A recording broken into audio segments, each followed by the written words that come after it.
Edge with 4-time SEC champion and 2-time national champion Christian Miller. Once again with Christian Miller taking him down. Here's college football playoff national champion Christian Miller on Tide 100.9 and 12:30 a.m. WTBC.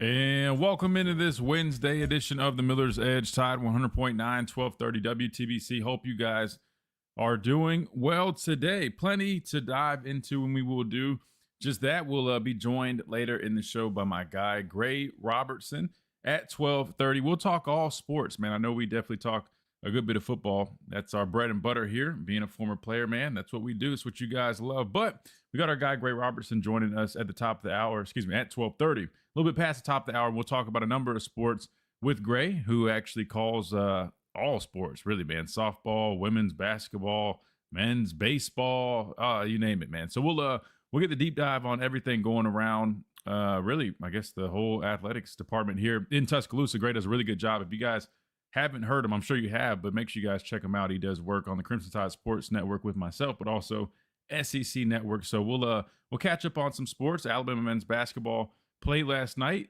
dropped one, Chase, a little bit of a surprising loss. I guess to some, maybe others said they felt like it was coming, but Alabama, in fact, loses and snaps that little winning streak that they were on to Georgia last night. Maybe we'll talk about it a little bit. Chase, you've been doing your basketball coverage now. I know you talk a lot about women's basketball. I see you asking those questions, man, and Coach Curry, you do a great job. So maybe we'll start having you give us a little basketball breakdown at some point. Do you keep up with men's basketball the same way you do with women's basketball? I do indeed. God bless you, by the way. I really appreciate the kind words, Christian. But yeah, I try to, being here in Tuscaloosa, learning from you and so many others that cover the sports here. Like, I want to be, knowledgeable and understand what's going on, not just the SEC or just college sports. But yeah, I've been keeping up, and I had watched the game yesterday with men's basketball. I was shocked to see the result a little bit. I thought Bama would be a lot better because of the win with Tennessee, but that kid Cannon, number 6, he went nuclear. 31 points, just great from beyond the arc, and it was just crazy. And I feel like the one thing that NATO has to figure out is rebounding, because he's not. They're going to face more teams from different conferences that have big, just like meat on the bone type of 4 and 5 players, and unfortunately, Aiden Sherrill is not. He can't be the only player that can rebound. So hopefully they can fix it, Christian. But yeah, it was kind of shocking to watch what I watched last night. Some people were saying that they had the vibe, I guess, that Alabama was maybe due for a performance like that. I don't know if they were saying just the way things looked at the end of the Tennessee game. I can't remember. I was just, me, man. I'm always just scrolling, looking for the latest updates and news. And sometimes I just see a lot of people's responses. But some people, it seemed like they felt like this was somewhat due. But nonetheless, man, it happens. I feel like Alabama was on a hot streak recently, playing some good basketball, but it's going to come up here and there. Hopefully, we can get back on track and get the Iron Bowl of men's basketball coming up. And last thing you want to do is drop one of those guys who've they've definitely had themselves quite the year this year. But yeah, Chase, I appreciate your coverage, man. We'll definitely keep getting your expertise. Hey, tell everybody how they can keep up with your work that you're doing when you do post some of those updates and those breakdowns that you've been doing. Yeah, so if you just go to my TikTok, Chase Brumfield 5, I typically just do women's basketball content. More Alabama, like the SEC tournament is actually going on right now. I didn't realize it. Thank God I got a notification on my phone. But yeah, I typically do it here and there. I'm gonna try to do men's basketball a little bit and dive more into different conferences. But yeah, I do like breakdowns. I'm gonna try to do softball as well. I know they have a home game next week, which I'm excited to get more content with Patrick Murphy and how they're doing so well this year, Christian. It's crazy. So I can't wait to get into that. But yeah, just Chase Brumfield 5 on TikTok. There you go. You guys can keep up with our guy Chase, man. Chase Brumfield 5 on his TikTok, man. Aspiring sports reporter. Not only is he a producer behind the scenes, man, he's trying to step in front of the camera. Not trying to, he is, man, doing a great job at it. Speaking of softball, like you mentioned, we will definitely talk about that with Gray. He calls those games, and they have been crushing. I'm excited to get his latest on Alabama softball, because we talked to him a few weeks ago when they first had their opening series, and I know he was excited about it, and they had a nice showing that weekend, and man, they've really kept up the pace since then. So we'll get those updates here in a minute. In terms of our football talk for today, which, probably will dominate the conversation, we will talk some spring ball battles. That's always a big topic, not only the quarterback battle that has a lot of focus on it, but we will take a look. We've talked a little bit about the offense line, probably a lot about it when we had Landon Tengwall here on the show. By the way, talked with him yesterday, man, and we're definitely going to run it back next week. Hopefully, same time, same place, Monday at the top of the hour. You guys really enjoyed that. We got great feedback from that collab. And a matter of fact, he reached out and he said he really enjoyed it, man, wants to do more stuff in the future. So I said, hell, let's run it. So we'll definitely be collabing more with Landon in the future, doing more breakdowns, and hopefully even getting into the point where we can really jump on here and break things down together. I mean, I told you guys that would be ideal, having an offensive counterpart, similar to what we've done with Slade. I know Slade's been a little bit more busy with his job, but if we can get somebody like Landon, I think it would be great. And we'll definitely be doing that, especially during the season, man. Just know we're going to have, some real deal breakdowns coming your way. We'll do some more of what we did with Landon, kind of looking at things and putting some stuff on the screen. But I really want to dive deeper in that as we get closer. So maybe we'll start with some spring ball stuff. But today we definitely will talk about some of those other battles. Running back spot, I think that's an interesting one to pay attention to. You look at the wide receiver. I call it wide receiver 3, depending on the not context, but in some cases when you say wide receiver 3, you're talking about a specific position, right? I'm saying more so the third wide receiver in the pecking order. But I think that could be very interesting. A lot of young guys that will be competing for that spot. You got to transfer Noah Rodgers that'll also be competing that spot. But really defensively, Chase, I'll be honest, man. Defensive line and linebacker competition, my eyes are going to be glued to that. The front seven is basically brand new, except, a couple guys, Yonze Pierre, London Simmons. I know you got Justin Hill as well. You get my point. But returning starters, you've got maybe 2 if you count London and Yonze. Outside of that, everybody's new, and that's a big deal, man. Granted, on one hand, you look at the defense and how they performed over the last season, and I want to say they were a top 20 defense again, put up some good numbers, and while they weren't perfect, they definitely had some things they needed to clean up. I thought they got a lot better as the season progressed and went on, which was actually impressive because they had more and more on their plate as the season went on, but they responded pretty well. You're replacing a lot of guys, a lot of new faces, and a lot of youth, man. And that's always an interesting thing when you're talking about having that leadership and that culture on your team, especially your defense, which we know we've been talking about it for a while now, trying to get back to that dominant standard of play, man. Physicality through and through, across the board, relentless effort, intensity, all those things, man. We'll see if they can find a way to bring that back in play, even though they will be fighting a little bit of an uphill battle with a lot of young faces. So we'll talk about all that coming up and more. Always urge you guys to get in on the conversation. How do you guys do that? 205-342-9904. It is down below on the ticker running across our stream. If you guys forget it, we will be pretty much open on the phone lines until 12:30. So you got about an hour and 15 or so to jump on the phone lines. Once we get Gray on here, got to close them off a little bit. But we'd love to get y'all's thoughts on everything going on. I know spring ball is definitely intriguing to a lot of people. If you're like me, just glad football's back in some capacity.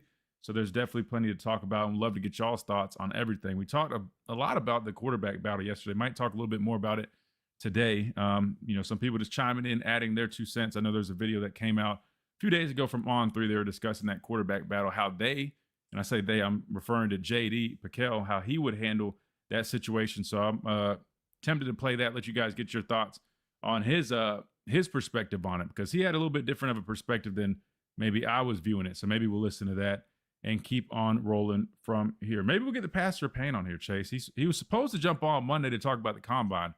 He didn't do that, so maybe he's been busy. Maybe he'll jump on. Maybe we'll send out a bat signal and see if he gets it. We'll get him on here and get his thoughts and everything going on regarding not just Alabama football, but across the SEC. Might take a look at some of these other teams here in a little bit, because they will be kicking things off as well. And speaking of other teams, South Carolina, I'm curious his thoughts on their situation. We didn't talk about this, Chase, but, what's his last name? Is it Peak? The offensive tackle from NC State that a lot of Alabama fans were hoping Alabama would land. He ended up signing with South Carolina. He ended up getting injured and allegedly was in like some basketball game, off-season, extracurricular activities, hooping, something like that. Literally like a coach's worst nightmare. You guys playing basketball in the offseason, getting hurt. Matter of fact, we technically were like, I don't even know if it was like a written rule, but we were not supposed to be playing basketball like in the gym, which a lot of our guys used to do. I'm sure you guys have seen the video. We had a few athletes on our football team that were, I mean, really good basketball players like Smitty, Ruggs. Those guys were like running some type of rec league at one point, and they just were like dominating people. Anyway, it's always like a big no-no. And, you know, like sometimes a guy might roll an ankle or something, but like you don't see too much of that. Somebody really getting hurt. Well, allegedly that was the situation there. Now I'm not too sure. That's just kind of what I read. But he's down. And then I think I just saw another offensive tackle for South Carolina is already down right now. So you're talking about before spring ball really kicks off, they're already down 2 of their offensive tackles. I don't know what they've got going over in Columbia, South Carolina right now, but curious maybe what my dad thinks about that. And I don't know, maybe we'll get his thoughts. All right, that said, we will hit a timeout when we come back. We dive into the talk again. We got Gray Robertson at 12:30. We'll talk all things Alabama athletics, get the latest on all the sports. Plus, we'll definitely dive deeper into spring ball, what we're expecting, what we're looking forward to right here on the Miller's Edge, Tide 100.9, 1230 WTBC. Quick timeout. Don't go anywhere. We'll be right back.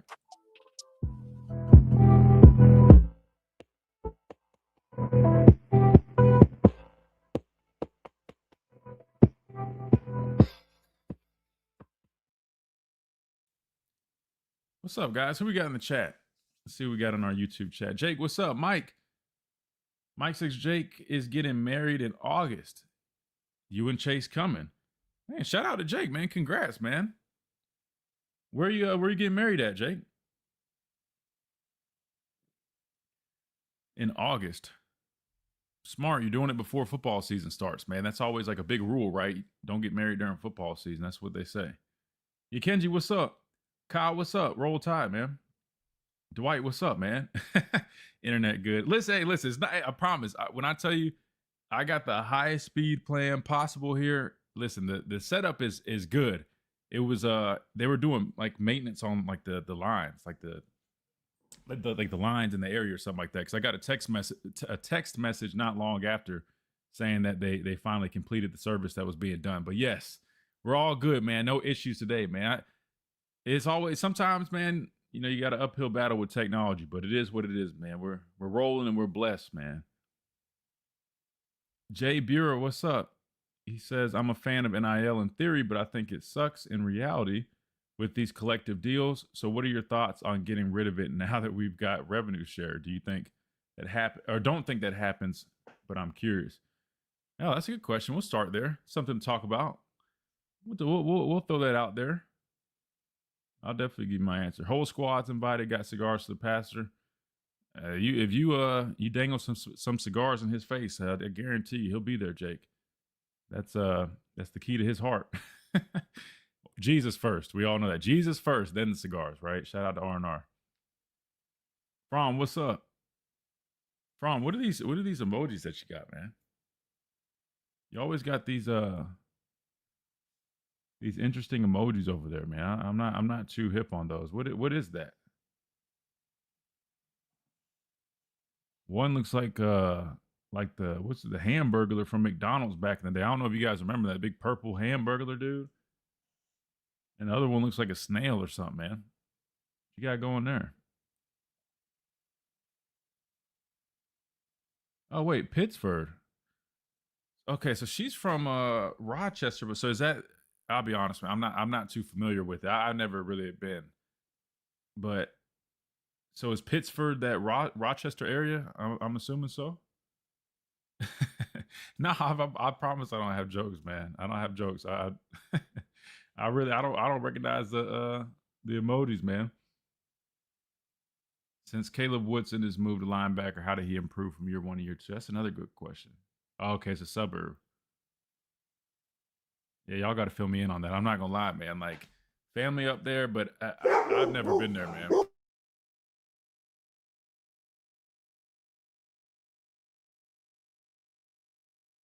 Well, okay, all right.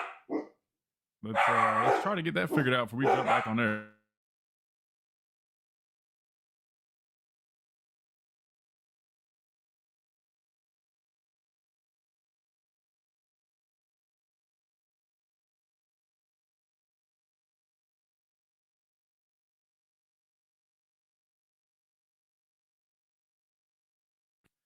All right, we're good, man. Had the protection dogs going. No, I'm just playing.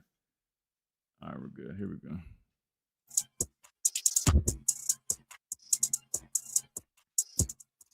And welcome back into this Wednesday edition of the Miller's Edge, Tide 100.9, 1230 WTBC. All right, Chase, let's jump into the conversations that we got today. Again, we're going to talk a lot about spring ball, continue that conversation, some competition that's brewing up that we're excited to see, and more. But let's hit a couple of these questions we got in the chat, man. We got a few good questions early on, so we might as well start there. We got one from Jay Bura.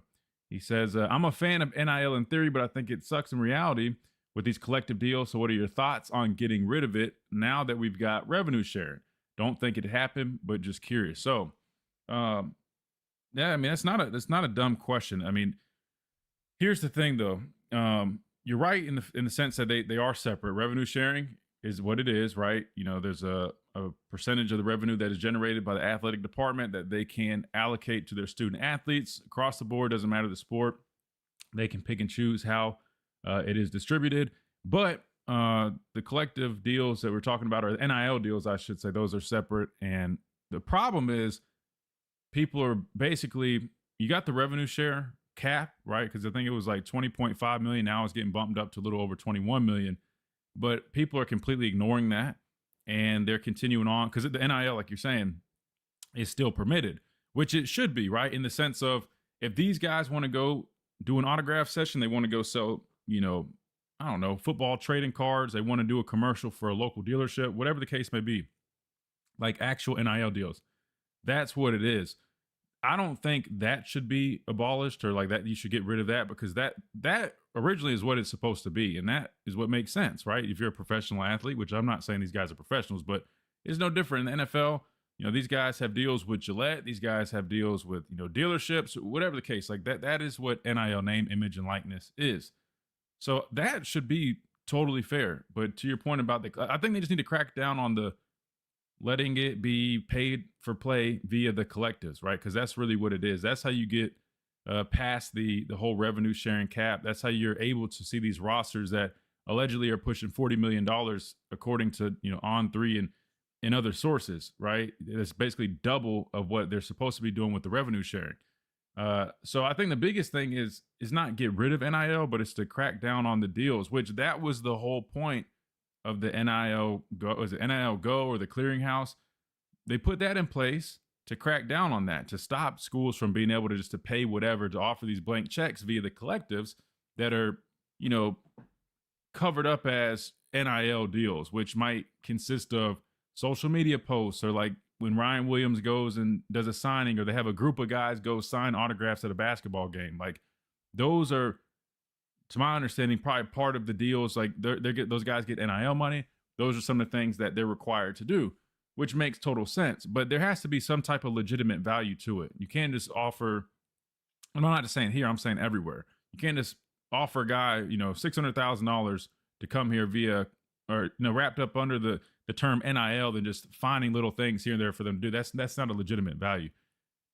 I thought that's what the clearinghouse was supposed to do. I thought that's what they were going to do. That lasted maybe a week, if that, and we're just back to square one. So honestly, it's a waste of time. I mean, those people are probably getting paid to pretty much just hang out at this point, I guess. I don't know. But good point, man. But I'm with you. I don't think that happens. I think the biggest thing is kind of like what we've been talking about with Adam. I mean, the next step might be employment, really coming up with true contracts, a real quote unquote salary cap, which all are characteristics of professional sports. But at this point, these guys honestly have it better than professional athletes. I mean, professional athletes have contracts that can't just bounce around from team to team. They can't, well, I'm sure they probably could, but it's not common at all for someone to be demanding housing, cars, travel. I guess WWE superstars, Chase, they get to do that stuff. They can get, you know, a tour bus. They can get all tight. They can negotiate that stuff. But I don't know many football players that are negotiating things of that such. So to be honest with you, man, at this point, college athletes almost have it better than professional athletes. As a matter of fact, I was listening to a GM. He was talking at the combine, I think. And he basically pointed out that, you know, a lot of these quarterbacks nowadays, they're making more money in college than they will when they come to the NFL. Which anybody outside of those, like, you know, top 10 picks, or really, I guess, So maybe outside the first round, because at the bottom of the first round, the signing bonus, you're guaranteed at least around $6 or $7 million. But he's right to an extent. A number of those guys, like for example, this draft class, you might have 2 quarterbacks taken in the first round, and that would be Fernando Mendoza and Ty Simpson, who Ty Simpson was offered allegedly around $6.5 million for 1 year, right? When I say $6.5 million as a first round pick, that's pretty much, or is that just a signing bonus? It might be a little bit more the entirety of it, but you get my point. So when I heard him say that, I thought about it. I'm like, man, he's definitely got a point. A lot of these quarterbacks, like, it makes sense why none of these quarterbacks are eager to leave to go to the NFL. Why would you? I mean, you almost have it better in college. You can make more money in college than you do as a quarterback in the NFL your first few years, if you're not a first round draft pick, which is crazy, Chase, when you think about it, that we're at that point when really just 6-7 years ago, it wasn't even that 6-7. There we go. I didn't even mean to do that. It wasn't even a thing. And now all of a sudden, guys make more money in college than they would as a rookie quarterback, which to me, I mean, that's clearly an issue, Now, I know there's a lot of stuff going on globally right now, but allegedly there was a meeting that was supposed to take place, Capitol Hill, I believe. I think Nick Saban, a whole host of other folks were invited. There was supposed to be a roundtable discussion regarding college athletics, NIL, how to fix it, where to go from here. I think initially it was still supposed to be going on. I haven't seen any updates from that. Again, I know there's a lot of stuff going on right now in the world, but Chase, have you seen any updates on that? They were supposed to have that big meeting that invited the likes of Coach Saban, I think Urban Meyer, I think some, I don't know, maybe athletic directors or who. I don't remember the whole list, but do you know what I'm talking about? And is that still going on? Have you heard anything from that? Just a little bit. I was talking to Wyatt, and he told me that it's supposed to happen tomorrow. Okay, all right. So yeah, I mean, it sounds like it's still on for, but I don't know. Maybe that helps lead to some changes. I'll be honest, guys. At this point, I don't really get my hopes up when I hear that. Like, to me, it just sounds like, oh, we're just doing this. Because I mean, how many conversations do you have to have until you just say, all right, like, let's try this, or let's do. I mean, and if anything, it's just getting worse. I just saw this. As a matter of fact, I think it was either this week or last week. I think it was Mississippi. They just passed a bill where there's no taxes on NIL money. So, Jay Bureau, to answer your question, unfortunately, it's kind of going the opposite direction. I mean, because that's what's happening right now, and that's why I said, I think you need some type of legislation federally that creates parity across the board. Because when independent states can, and we'll talk with Adam tomorrow, our official representation. Shout out to Lamparello Law; he can answer this a little bit better. But when you have a state like Mississippi going and passing a bill that says, hey, our athletes, our student athletes, they don't have to pay taxes on the money that they earn via NIL. I mean, it's creating advantages for that state itself when you have other states that don't have such legislation. And that's a problem, right? It's a clear recruiting advantage, and that's why these places are doing it. And without proper parity, it's just going to continue down. It's going to continue down that road. So unfortunately, that's kind of where we're at right now. We'll see. Maybe this whole meeting tomorrow is a little bit more serious than it's been. Last time there was supposed to be some type of committee formed.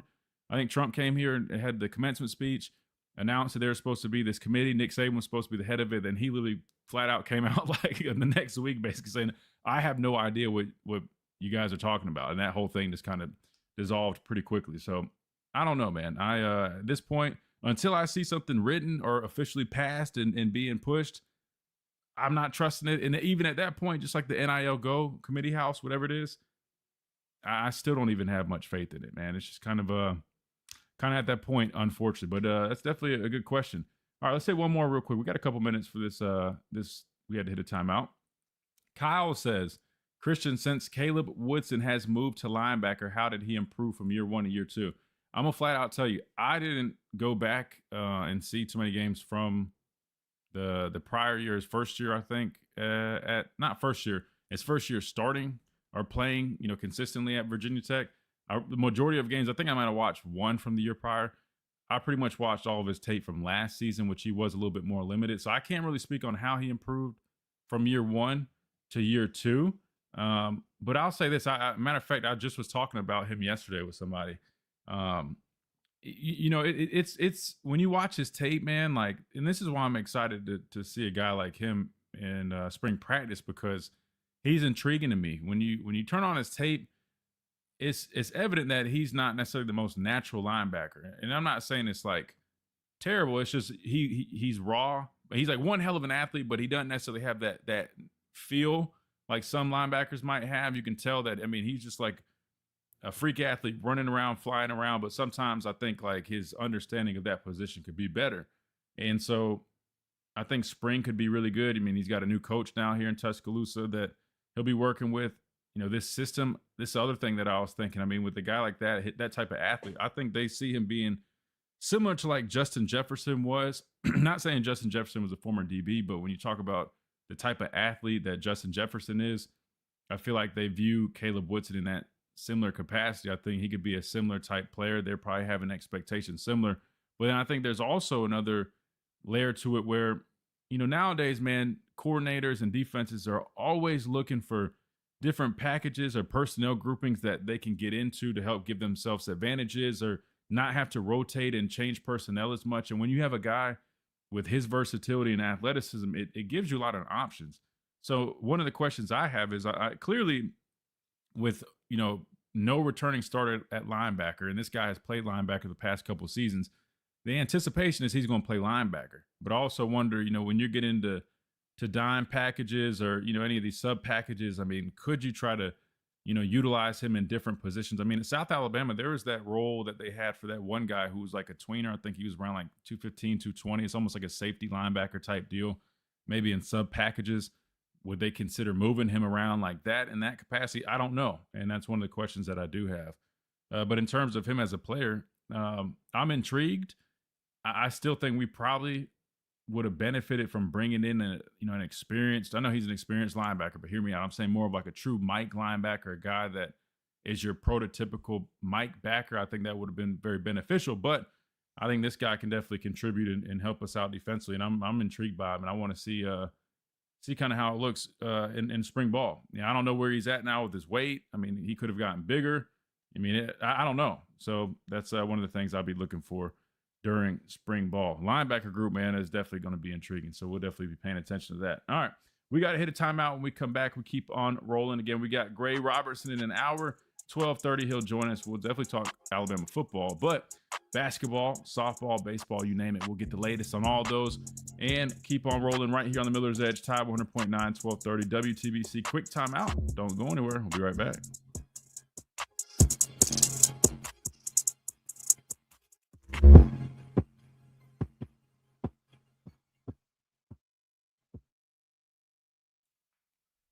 Yeah, exactly, man. Competitive edge is the biggest thing right now. Everybody's trying to, you know, get the leg up on everybody else. Which, I mean, you can't blame them, man. I mean, why not? It's kind of that's the nature of this business right now. But like you said, that's not solving issues. That's just trying to selfishly help your own schools out. What do you think of LSU versus Ole Miss on September 19th? I think it's going to be should be a damn good game, man. I mean, Ole Miss, they got Trinidad Chambliss back. I don't know if the NCAA is trying to appeal that or what the update is with that, but I think he's a damn good quarterback. And with the way that Lane left, his departure, and you know the whole recruiting some of their players, I mean, it's going to be a game that, you know, it's going to be a very personal game on both sides. So I think it's going to be must-watch TV, man. I do. I think it's going to be must-watch TV for sure. But I don't know, man. LSU is intriguing me. Honestly, LSU is intriguing me. I mean, I like Lane a lot. I think he's a damn good coach. He brought over a lot of his staff from Ole Miss who are also good coaches, especially that offensive coordinator, Charlie Weiss. They spent a lot of money in the transfer portal. They got a lot of players, a lot of quality players at that. So I think they have a chance to be a good football team in year one. But, I mean, we'll have to see how it all comes together. I'm not saying it's a guarantee, but I think they'll definitely be a good football team. I think Ole Miss should still be a very solid team. And anytime you got a situation like that, there's going to be a lot of, I hate to say bad blood, but it's going to be a personal one. A little bit different, but like when we played Kirby at Georgia, it was cool. You know what I mean? It wasn't like bad blood. That's why I said it's different, because it's not like Kirby left the way Lane left, there was some type of I don't know, like personal issue with it. It was more so like, man, we're playing our old coach. It's kind of cool to go and compete against him, but yeah, a little bit different, but I guess some similarities there. Trevor says, I agree, need the Mike linebacker enforcer. However, I see no role for this sort of player in the the Dave Womack scheme. In my opinion, it makes 3 to 4 yards rush gains readily available for opposing offenses. Yeah, I mean, you always feel good about having that enforcer in the middle, man. We'll have to see who can step up and be that guy. If there is like I mean, there's going to be someone that is quote unquote an enforcer, but you get what I'm saying? Like, who can step up and hopefully be like a true force there. I mean, I like QB Reese. Like, watching his tape, I like QB Reese, but he's a little undersized to kind of have that true enforcer feel. I'm not saying he can't leave his mark. I mean, there's undersized backers who are extremely productive, really good football players. But when I think of an enforcer, man, I think of a dude that's like, you know what I mean? Like, receivers, they fear running across the middle. Like, they don't want any parts about that. You know, a dude that's going to set the tone, you know? Let's see if we can get the passer paint on here.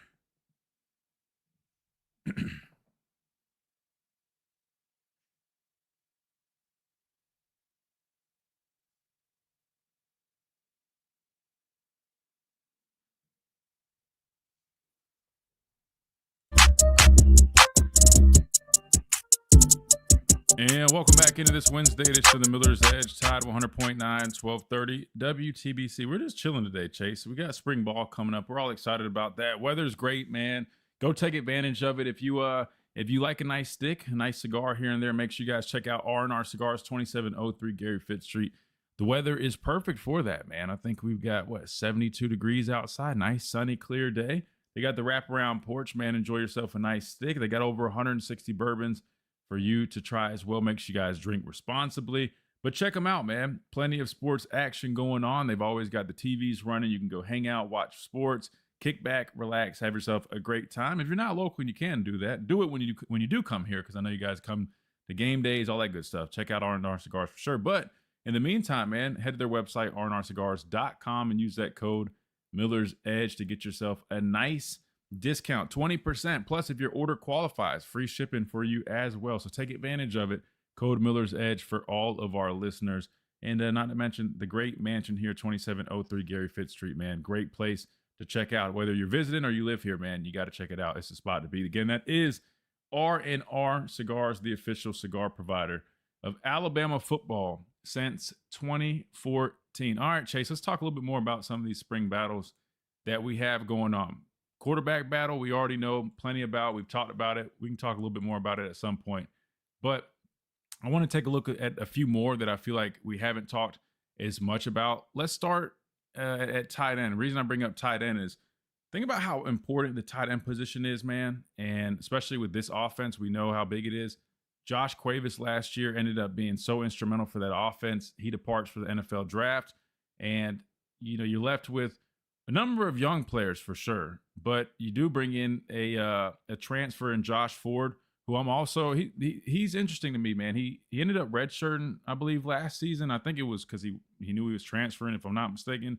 But seeing the limited amount of snaps that I did see on him, man, I think he could come in here and definitely, you know, be a plug and play type of guy. And I think that's exactly what you need. Because listen, Caleb Edwards last season, I was pleased with what he did as a true freshman. Now, he struggled, you know, in the run game as a blocker when he was asked to take on that role. I think this offseason could be huge, him getting bigger, stronger. I'm curious to see, you know, how he looks this spring after spending the last couple months in the offseason program. I think that really could have benefited him. But I think he's going to be a really good football player throughout his career here, man. I mean, you saw him in the passing game. He's very reliable, had really good hands, and, you know, he has a body type where he can put on more size, and I think as he gets stronger, he'll become a better blocker. But I think whoever's pairing up with him is going to be big. And I just know the tight end position for this offense is critical. And so paying attention to kind of that battle, you still got guys like Marshall Pritchett. I know a lot of people were excited about him. Danny Lewis, I'm assuming is still back. I know he dealt with a lot of issues and injury related wise. he had been banged up a lot, but man, Chase, he going back a few years ago, he was like that tight end that I'm talking about, like a physical tight end in the C area, could block in the running game.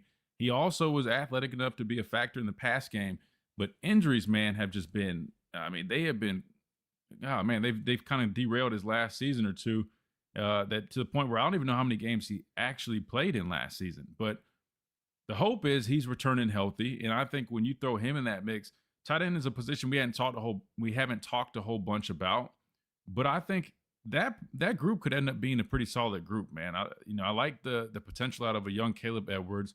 I'm intrigued by Josh Ford, the transfer out of Oklahoma State. Marshall Pritchett is a guy that I think that has some potential as well. He also, dealt with the injury, kind of slowed down some of that development. But then Danny Lewis being back in the fold, you can't rule him out. I mean, because I remember, was it like 2 years ago? I think maybe it was, man. I remember watching him. I think it was the spring or fall camp. I can't remember which one it was, but he was making a splash, man. He was standing out. A big guy. He's strong. He's physical.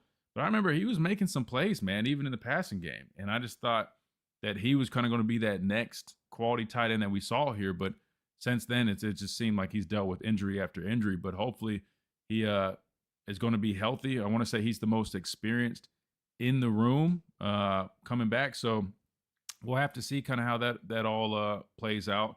But I do think that's a position to watch because losing Cuevas is a big deal. Edwards is back, but who's going to step up and be that? I mean, I think we all would assume that Caleb Edwards is going to be that guy in that tight end room, but there's some other names that could step up and definitely contribute. So I'm going to be paying attention to that. We mentioned receiver a little bit earlier. That one just stands out because you've got Ryan Williams, who had an electric freshman year, a little bit of a sophomore slump, so to speak, this past season.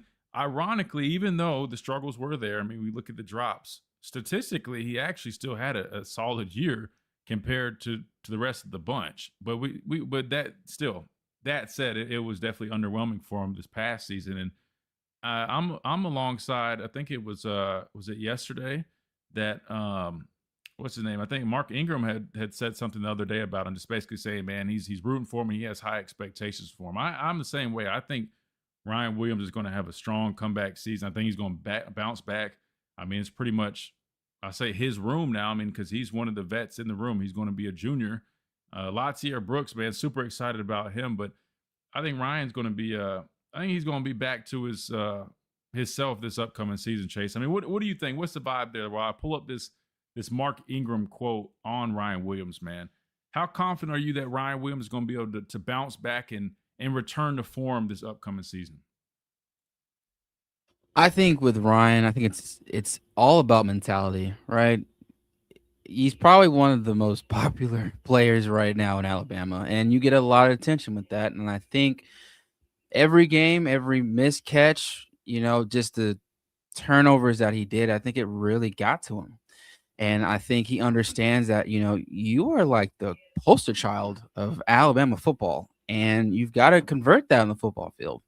And you get paid NIL very heavily, so you got to match that. And I think he'll be fine. He'll understand. I'm wide receiver number one, just 100%. No one else can top that. Maybe Latsier Brooks, maybe, but if we ask around, fans, analysts, they would say Ryan Williams is number one. So I think he'll understand that responsibility. And two, because of those miscatches, it definitely in crucial moments down the season, Christian, he'll learn from it. He has a very good mentorship that he goes to, and he'll put the distractions away. I think the one thing that hurt him last year was just being in the media too much. It's good for awareness of certain things, but just work on your game a little bit, because you are targeted every game. Every defensive coordinator is circling your name on that depth chart and is like, we're not getting you X amount of yardage or X amount of catches. So you're going to have to really build your game a little bit and show why, hey, look, you can bring 1, 2, I don't care how many people in front of me. I'm going to get open. I'm going to be impactful, especially with the quarterback situation, which might be a big thing for Ryan because he can focus on that in the offseason. But I'm a big fan of Hollywood.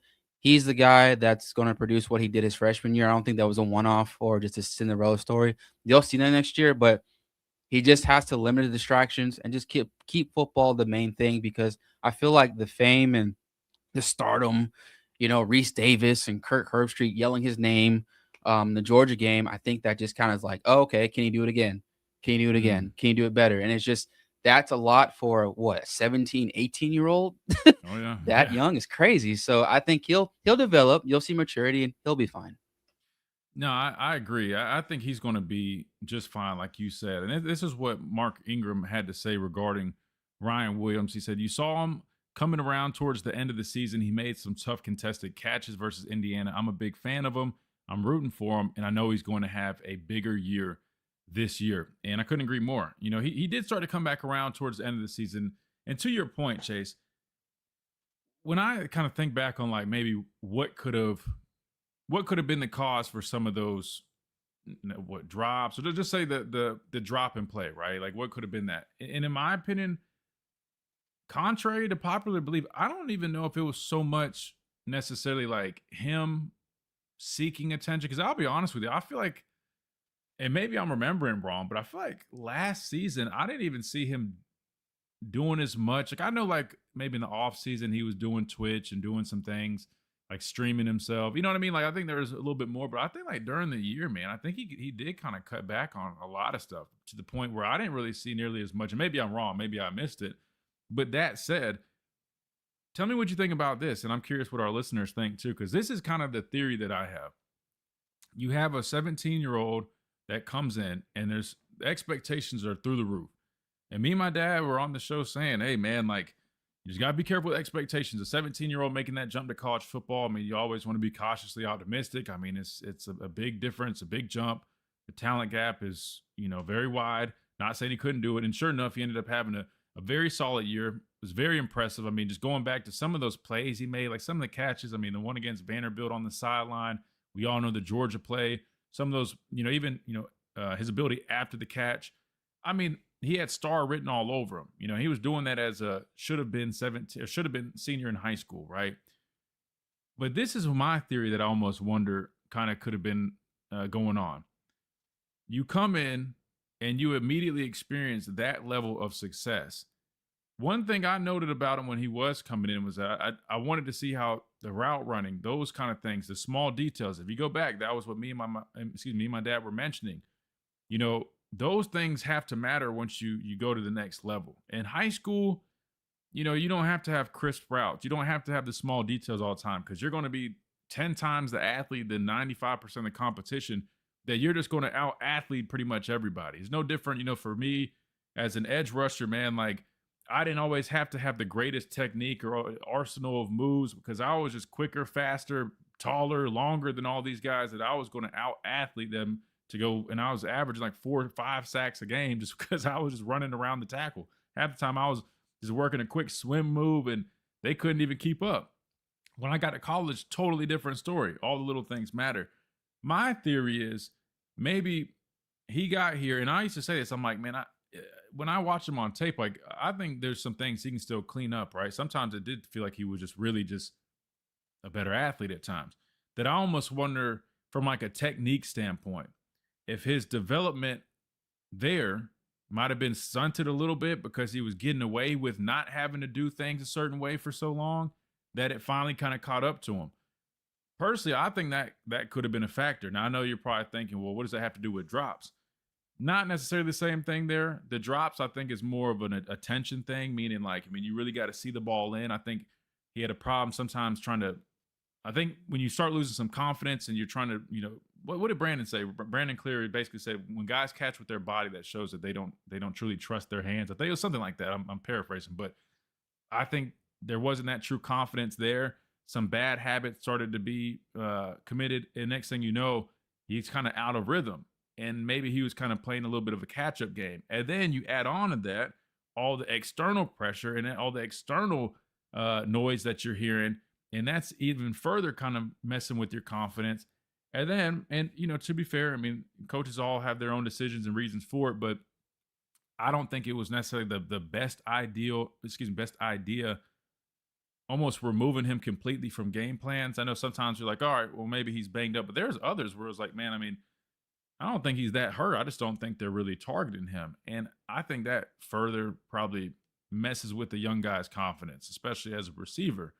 And I think there's just probably all those factors involved that maybe he just had a moment, you know what I mean? And maybe it's a great learning lesson for him that going into this offseason, I would imagine he's probably going to be attacking it head on and hungrier than ever. And hopefully those things can help be be helped a little cleaned up a little bit. I don't know why I just butchered all that, but you get my point. Hopefully those things can be cleaned up a little bit going into this offseason and we can see him kind of return to form. He's got a new coach in Derek Nick. Sometimes a different voice, a different perspective can kind of help things click a little bit. Maybe that's the case here and we see him step back up. But and the last thing I'll say is when you are thrown into a position where now you're relied upon, sometimes it's a little bit different. Meaning last year you had Jeremy Bernard, you had Isaiah Horton. He wasn't necessarily playing his best, but it wasn't like the end of the world. We all knew that he definitely wanted to step up. We always wanted him to step up. But when you know that you got other guys making plays and whatnot, it's one thing. But when you're like the guy, you know what I mean? Like now you're the vet in the room. Sometimes it kind of flips a switch where it's like you have no other option. Maybe that also affects him in a positive manner as well. I'm not sure, but I'm curious y'all's thoughts, man. Do y'all think that Ryan will be able to get back on track to be in that receiver that we all know him to be based off of not only what he did his freshman year, but even coming out of high school? I remember, all the calls we used to get about, man, this guy's like the best receiver. Like they're talking about he's dominating, I think, back-to-back player of the year. Listen, the guy is special, and I don't think you should write him off just yet. I think he's definitely going to be poised for a strong season this year. Curious what you guys think. 205-342-9904. We got to hit a timeout. We come back. We keep on rolling. We're talking spring ball, spring position battles, and more right here on the Miller's Edge. Gray Robertson coming up at 12:30. We'll talk some more about that and all other sports, Alabama related, coming up. Don't go anywhere. Quick timeout. We'll be right back.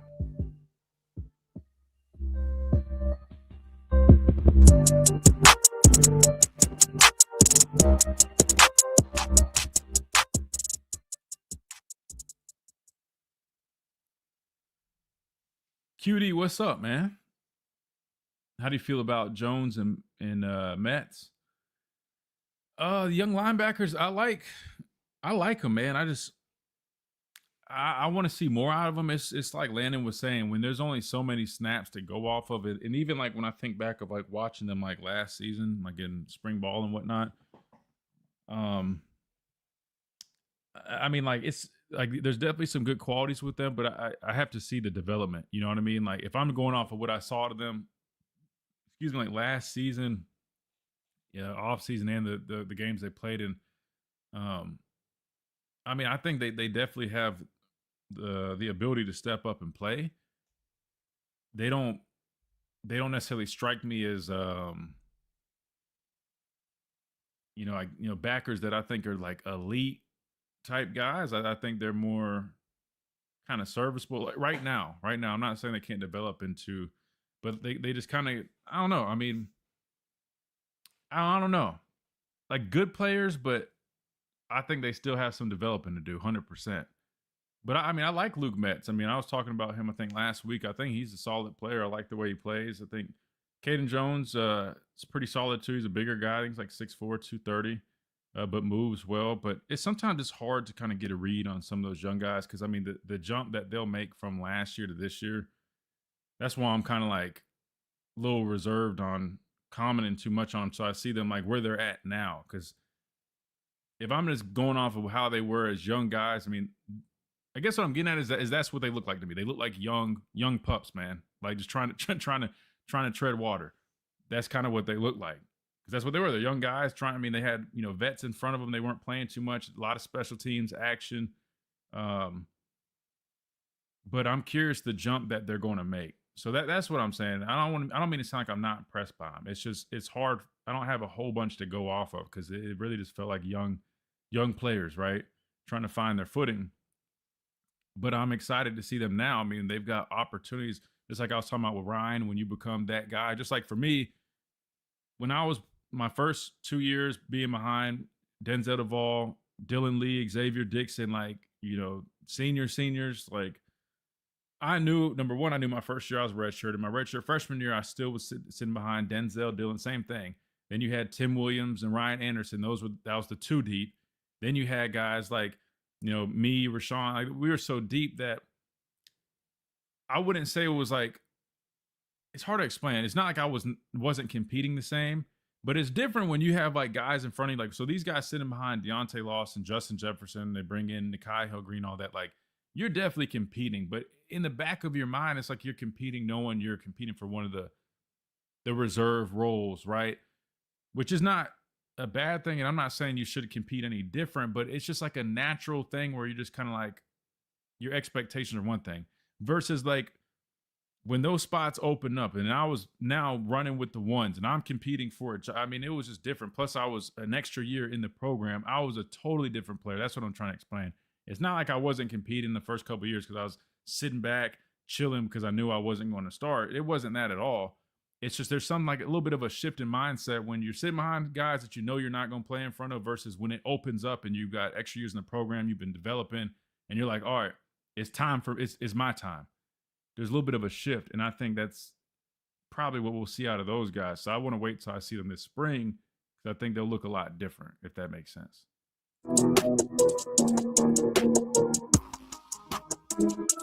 And welcome back into this Wednesday edition of the Miller's Edge, Tide 100.9, 1230 WTBC, man. A few minutes before we hit this top of the hour break, man. But we're talking about spring ball, some expectations, some things that we're looking out for as we quickly approach it, man. Just a few short days away. I think it's like 4 days now, Chase, something like that. The 8th is when it officially kicks off, man. So definitely looking forward to that. Real quick, before we hit, I'm going to hit a chat message, not an app message, a chat message real quick. But first, let me remind you about our friends over at Lamparello Law, our guy Adam, who will be joining us tomorrow like he does every Thursday. If you guys are in the if you're in the market or you're looking for any type of representation, right? Especially we all know legal representation for any criminal issues or anything like that. They definitely got you covered there. But even more than that, if you're a high school, college, or graduate student and you're looking for mentoring, exam and test taking preparation, subject matter mastery, application strategy, personal statements, resumes, long-term academic or career professional planning, they've got you covered. Students and faculty and athletes that are involved in any academic misconduct matters, First Amendment cases, NIL issues, and of course, those criminal defense matters. Make sure you guys check them out for that representation from Lamparello Law. Not only do they have great prices, better pricing than you'll find, but they also serve their clients with genuine care, passion, and relentless advocacy. If you guys are interested in that representation, just like we have here on the Miller's Edge, contact them today, 201-317-5115. Lamparello-Law is the site that is coming very soon. Again, you'll hear from Adam tomorrow. Always welcome to ask him questions when he's here on the show. But again, Lamparello Law, education and advocacy, representation, but so much more, career planning, all that stuff. So if you guys have kids taking SATs, getting ready for college, or you have college students, man, they got all of you guys covered. Again, Lamparello Law, education and advocacy. All right, let's hit a chat message real quick before we hit this top of the hour break. When we come back, we'll go to the phone lines, 205-342-9904, before we get Gray Robertson here on the show. Let's see a couple of the responses to what we've been talking about so far. Carson, who is on the phone lines, he says, not every wide receiver is the best catcher of the ball, but it certainly has to improve. I agree that most of it's mental. Remember, Amari Cooper had some drop issues as well. That's an interesting point, man. Speaking of Coop, Coop was so different, man. Like, he was a junior when I first got here, and I had no business lining up on him in the slot. But when you're a scout team player, man, you just got to give a look. And from a route running perspective, listen, you know who Ryan needs to train with, or who I would love to see him work with, and I do. Amari Cooper, who, a matter of fact, just retired from the NFL not long ago. Amari Cooper is probably one of the best route runners that I've ever seen, ever. I mean, smooth, crisp. I mean, like this dude. I mean, there's a reason I think he started a brand that's called Route Runner. Man, I think Ryan Williams, I think Ryan's worked with Smitty, like Devontae Smith in the past, but I think working with a guy like Amari Cooper, oh my goodness.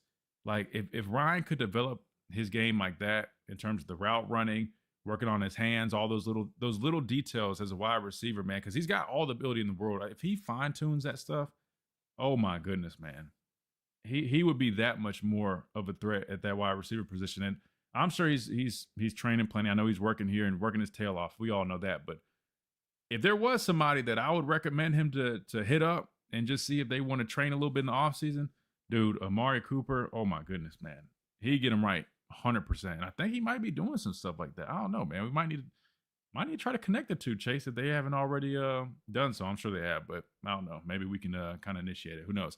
All right, let's hit this top of the hour break. When we come back, we go to the phone lines. We got Carson Ferks. If you guys want to jump in on the conversation, man, go ahead and do so before we hit 12:30 when we have Gray Robertson on the show.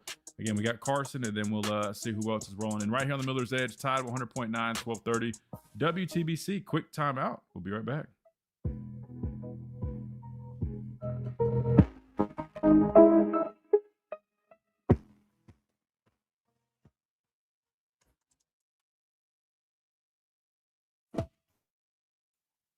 All right, let's see what we got. Thinking too much, catching just has to be second nature. Yeah, and I think he just really was in his head a lot. Honestly, man, I think he was in his head, which happens, man. It happens. You know, I wouldn't say he had the yips, but I think he was just in his head a little bit. I think the way he was used had something to do with it. No excuse, but it factors into development. Yeah, feeling comfortable in a role that you're asked to fulfill.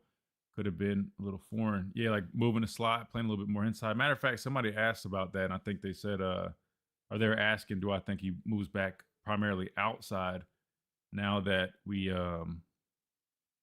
seen Jeremy Bernard and Isaiah Horton move on? I definitely think he's back primarily being on the outside. I mean, look, Latair Brooks is great playing inside, and we know how special he is. I say you primarily use him in that role. Put Ryan back on the outside if he's more comfortable there, which I think we all can agree he probably is, and let him roll. I'm excited to see Noah Rodgers and some of these other receivers too, though. That's what we were talking about that before we start talking about Ryan, but I think those guys are going to be interesting. Can't forget about guys like Rico Scott too that are still here. I'm not too worried about our receiver room. I think we got some good guys there.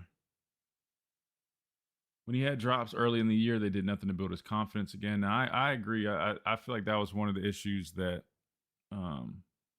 we had, was not trying to get him the ball consistently. Those quick, easy throws, whether it's screen game, whatever it has to be, just get the ball in his hands. I mean, you know what he can do after the catch. You know, keep getting the ball in his hands, man. Let him be a playmaker. You think he got the big head? Oh man, come on! No, I don't think it was that. I really don't think it was that. I really don't. Seems like Grubb did him no favors to give him confidence. His philosophy, Grubb wants that trust as a prerequisite. I think young players need to be helped along to develop. Yeah, I agree. I agree. You got to find a way to get your guys. It's still different, quarterback, those easy throws, setting them up, getting them in a rhythm. It's no different, man, for a wide receiver like that. Sometimes you just got to keep going to them, man. I do that in the NFL all the time. I mean, think about the top receivers that have a game or two that, for whatever reason, they're just kind of off. They got a drop here or there. You don't really see them stop throwing them the ball. If anything, sometimes they keep going to them, trying to get them going. It's kind of like in basketball. If your best shooter is cold, you're gonna keep going to him for a while. Now, eventually, you might kind of give him a minute to kind of reset. But you get my point. You don't necessarily go, all right, the next few games, we're just not gonna let this guy who shoots 30-something% from three, we're not gonna give him the ball anymore. It felt like we kind of did that with Ryan a little bit for a few games. Ryan Williams just needs to lock in and focus on football as his number one priority. If he does that, he'll reach his potential, I have to admit.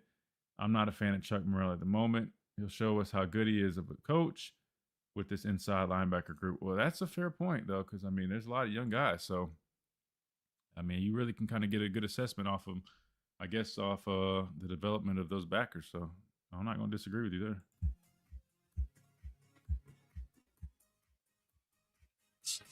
And welcome back into this Wednesday edition of Miller's Edge. Tide 100.9, 1230 WTBC. We're talking spring ball.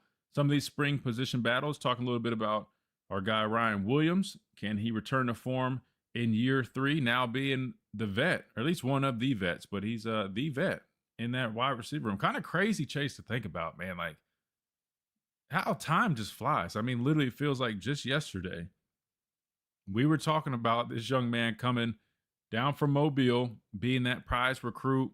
Coach DeBoer and staff able to retain him after the retirement of Coach Saban, the electric freshman, the crazy Georgia catch that we just talked about earlier in the show. And now this guy's an upcoming junior, and this could be what many people expect to be his final year in Tuscaloosa. I mean, is that not crazy to you how fast that's flown by? Is it just me, or does it feel like he literally just was not even here? He was just a recruit like yesterday, it feels like. And now he's an upcoming junior, and we're talking about, can he return to form and this be that third final year for him in Tuscaloosa? That's just time for you, Christian. Yeah. Time goes really quickly. You could just snap your finger and he's already on to the NFL draft. Yeah. That's how crazy it is. But yeah, but it just speaks to just his success, and being recruited from Mobile and stepping on to the field and being automatic impact. I like I said earlier in the show, I still believe him. I think he'll be fine, but everybody, please enjoy him while he's still here. Can this not turn to a Jalen Miro situation? Like, give his flowers now and like enjoy what he can do for you guys, because once he is gone, it's not going to turn to where a Charles Bediako situation. He can just come back. He is like he is gone. Never say he's gone. Never say never at this point, Chase. Never say never, man. I mean, for all we know, man, that could happen in football at some point. I don't think it does, but what if, man? I don't think it would happen here, but you never know. There could be a guy that doesn't make a team this year. Say he doesn't even make the practice squad. Say he goes through fall camp in the National Football League and he gets cut. Dude, that would be crazy. Could we see that happen now that we've seen this in basketball? Say it like he doesn't play on the practice squad, but he signs with the NFL. He never makes the practice squad. He's just on the off-season roster. Goes through training camp, but he gets cut. What if they come back, man? I mean, technically the NFL is ahead. No, wait, who's ahead? No, is it college that's ahead? I can't remember. Regardless, though, he could probably come back and catch a few games. Bediako came back in the middle of the season, so if you get cut in the NFL late August, I want to say that's right before the start of the college football season. I don't know, man. Chase, I don't think Ryan would do it, but I don't know. I don't know, man. I would not put money on that right now. To me, that's a bet I would stay away from. Real quick before we go to the phone lines, we got our guy Adam in the chat with the super chat.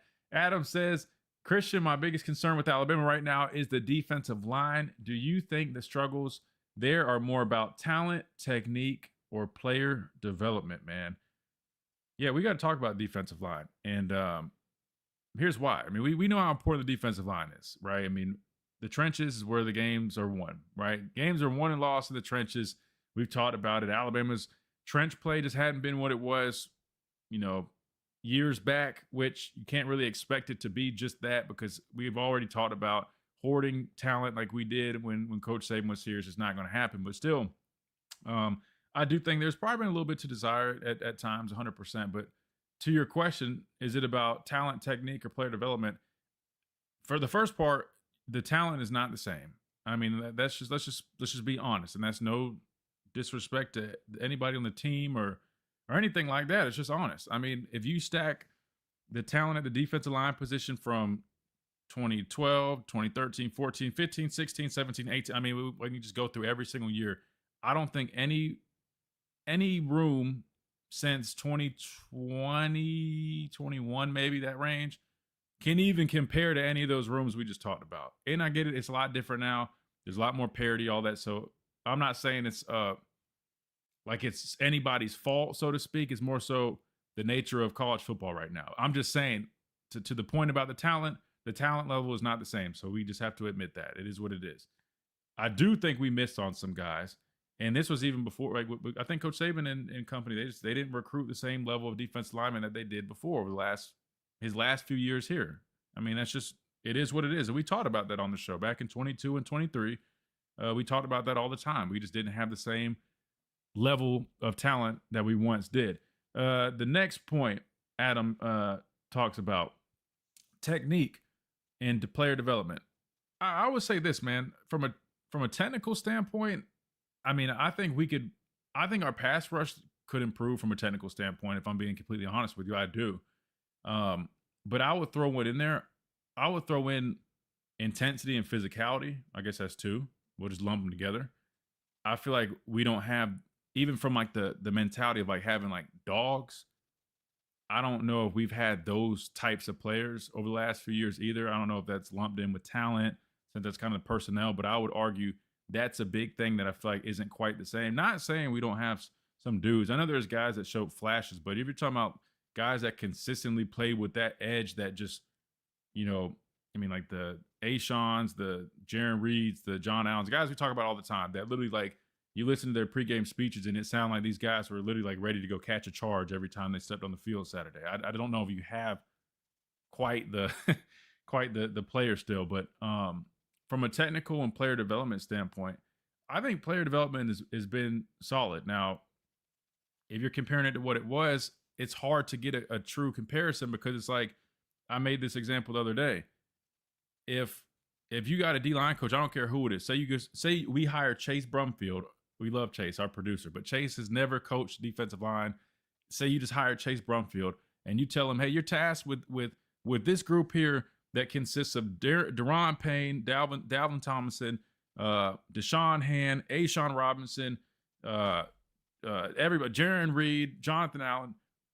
I'm pretty sure Chase could probably lead that group to be one of the best defensive lines in the country. I think we all can agree on that. I mean, we could probably pick any of our listeners with our eyes closed, and they probably could lead that group to being a pretty damn good unit. So I think it's it's hard when you're trying to compare two of these things. And if anything, I think sometimes you might need to kind of reconsider and give Freddie Roach a little bit more credit in terms of some of the development that he's done. Because if you look at some of the players that he's developed, now there might not be a run on first round talent, but one could argue if you're having better players from recruiting in the first place versus you've got the guys that Freddie Roach has had to work with and what he's gotten out of those players and what they've gone on to do, like guys like Barmore, really good football player, just played in the Super Bowl. Byron Young, right? He's playing with the Eagles now. He was a guy that I thought he was a little underrated while he was here, and he's a damn good pro right now. I think he's starting with Philadelphia right now. So, I mean, there's a number of players. So I wouldn't say it's been what a lot of people say it is. I just think when you put all those factors together, it's easy just to say, oh man, the development's not the same. But I would argue the lack of the same quality player stands out more to me. All that said, all these guys right now are pretty much new Adams. So, I mean, we're all in the same boat. I really don't know what exactly the defensive line is going to be this year. I don't even know if Freddie Roach knows. I mean, because he's got a whole new group to work with outside of London Simmons and Beeman. I know you still got, young guys like Faga and even, Edric Hills, guys like that. Don't get me wrong. But what I'm getting at is you bring in a number of these transfers who you expect to play. I mean, those are all new faces, new guys. They haven't even been on the field with them. They will for the first time next week. So we'll have to see. I think there's potential in the room, but it depends on. This is my thought on it real quick, and I know I'll shut up. I've been talking a bunch. I know we need to go to the phone lines, but if you're expecting that physical, dominant defensive line that's just like, imposing their will on guys, snap after snap, I don't know if I look at the players that we have, and I don't know if I necessarily see that. I see a group that's a little bit bigger, a little bit longer, but the tape that I saw on guys like that we brought in, at least, they gave me more of a vibe that they're more, I'm not going to call them finesse players, but they're a little bit more fit to be penetrators, right? They're going to, movement up front. They're probably going to excel at that versus, true, heavy-handed two-gappers that are just, ragdolling guys. I didn't see a whole bunch of that out of the players that we brought in from the portal. I saw a little bit better of an athlete, a little bit longer guys. So what I'm saying is I think they can still be effective. I just don't know if it's going to look the way people might be anticipating. That's why I always go back to saying I think it's so important for Alabama fans to maybe readjust your expectations or what you visualize or think you should be seeing, because it's no different. If your expectations are set on Alabama 2007 through 2020, where we were running the ball consistently, very run heavy, very physically dominant run game that we had, the running backs that we had, the offensive linemen that we had, just a style of play, you're probably going to be disappointed because college football has changed. Coach DeBoer and his system is a lot different, much more pass happy. That's just not what they do. So naturally, you're setting yourself up to be disappointed. And if you're comparing those styles, you're going to walk away let down and thinking that everything is, just ruined. But that might not be the case. It just might look different, if that makes sense. Just my 2 cents there. So I just urge you guys, maybe when I say readjust expectations, I'm not saying, hey, get used to 8-4, get used to not make. No, I'm not saying that. I'm just saying it might look a little bit different. You might not see the Derrick Henry run game, but you might see, a lot of, pin and pull, some zone schemes that are very serviceable running game, but a lot of, throwing of the football, pass attack offense, all that stuff. You're still putting up points.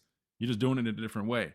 Defensively, maybe you don't see the same level of, just dominance up front, but you're seeing a lot of turnovers being forced. You're seeing a lot of, movement across the line, some negative plays happen. You might give up a few plays here and there, but you're forcing some more negatives because you're being aggressive. You're forcing more turnovers in that way. You get what I'm saying? Like, statistically, the defense is still very solid, but it just looks a little bit different. I hope I explained that well, man. I don't know. Trust me, in a perfect world, I would love a defensive line unit like I played with, all the groups that we all got to see throughout the years, but I just don't think that's realistic to see that consistently. If you're not, your personnel is really big when it comes to that. So I just don't know if we have those guys. It's hard to stockpile those guys. Hell, Georgia's having a hard time stockpiling those guys now.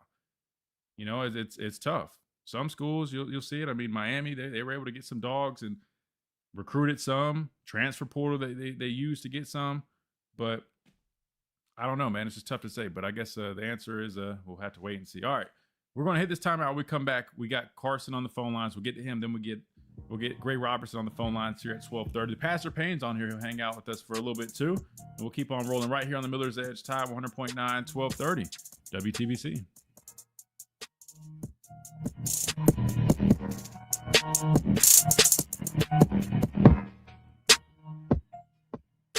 Whether you just found. All right, let's do this real quick. Let me get the Pastor Payne pulled up here. Let's do that. Boom. Can you hear me? Yep. Hey man, listen, I got this. I got the new overlay. Looks nice, clean, crisp. No issues with you jumping on here now. Come on, man. Hey, listen, man. I deserve a raise around here, man. Welcome in, man. Welcome in. Adam, thank you so much. Seriously, man. Looking forward to tomorrow. We'll definitely we'll dive into some more ball talk for sure. If Alabama lost the game because they kept going, I think you got auto-corrected there. To Ryan, y'all would have crushed the board. And who is y'all? I was the one saying they need to keep going to Ryan. I wouldn't have crushed anybody. It's not about like saying, oh, we're going to throw to Ryan, 10 plus times a game and not target anybody else. It's more so sprinkle in some plays where, whether it's quick RPO, hitting a quick bubble, tunnel screens, like just little things that you can just quick ball in his hands, let him make a play. The problem with that too was I think part of the reason you didn't see as much screen game as we probably would have liked is the blocking on the perimeter out of the receivers was not very good. So that was also an issue. But I'm not saying like how we targeted Ryan his freshman year, just 24/7. I'm not saying like that. I was saying more so quick game, screen game, just get the ball in his hands.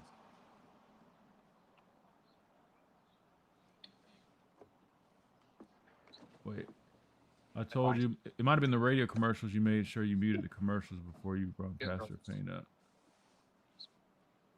Wait, what do you mean, Dwight? Hold on. You made sure you muted the commercials. I'm confused. Yeah, I mute the commercials when I'm bringing them on. Are you saying we were still on radio when I did that or something? Small world.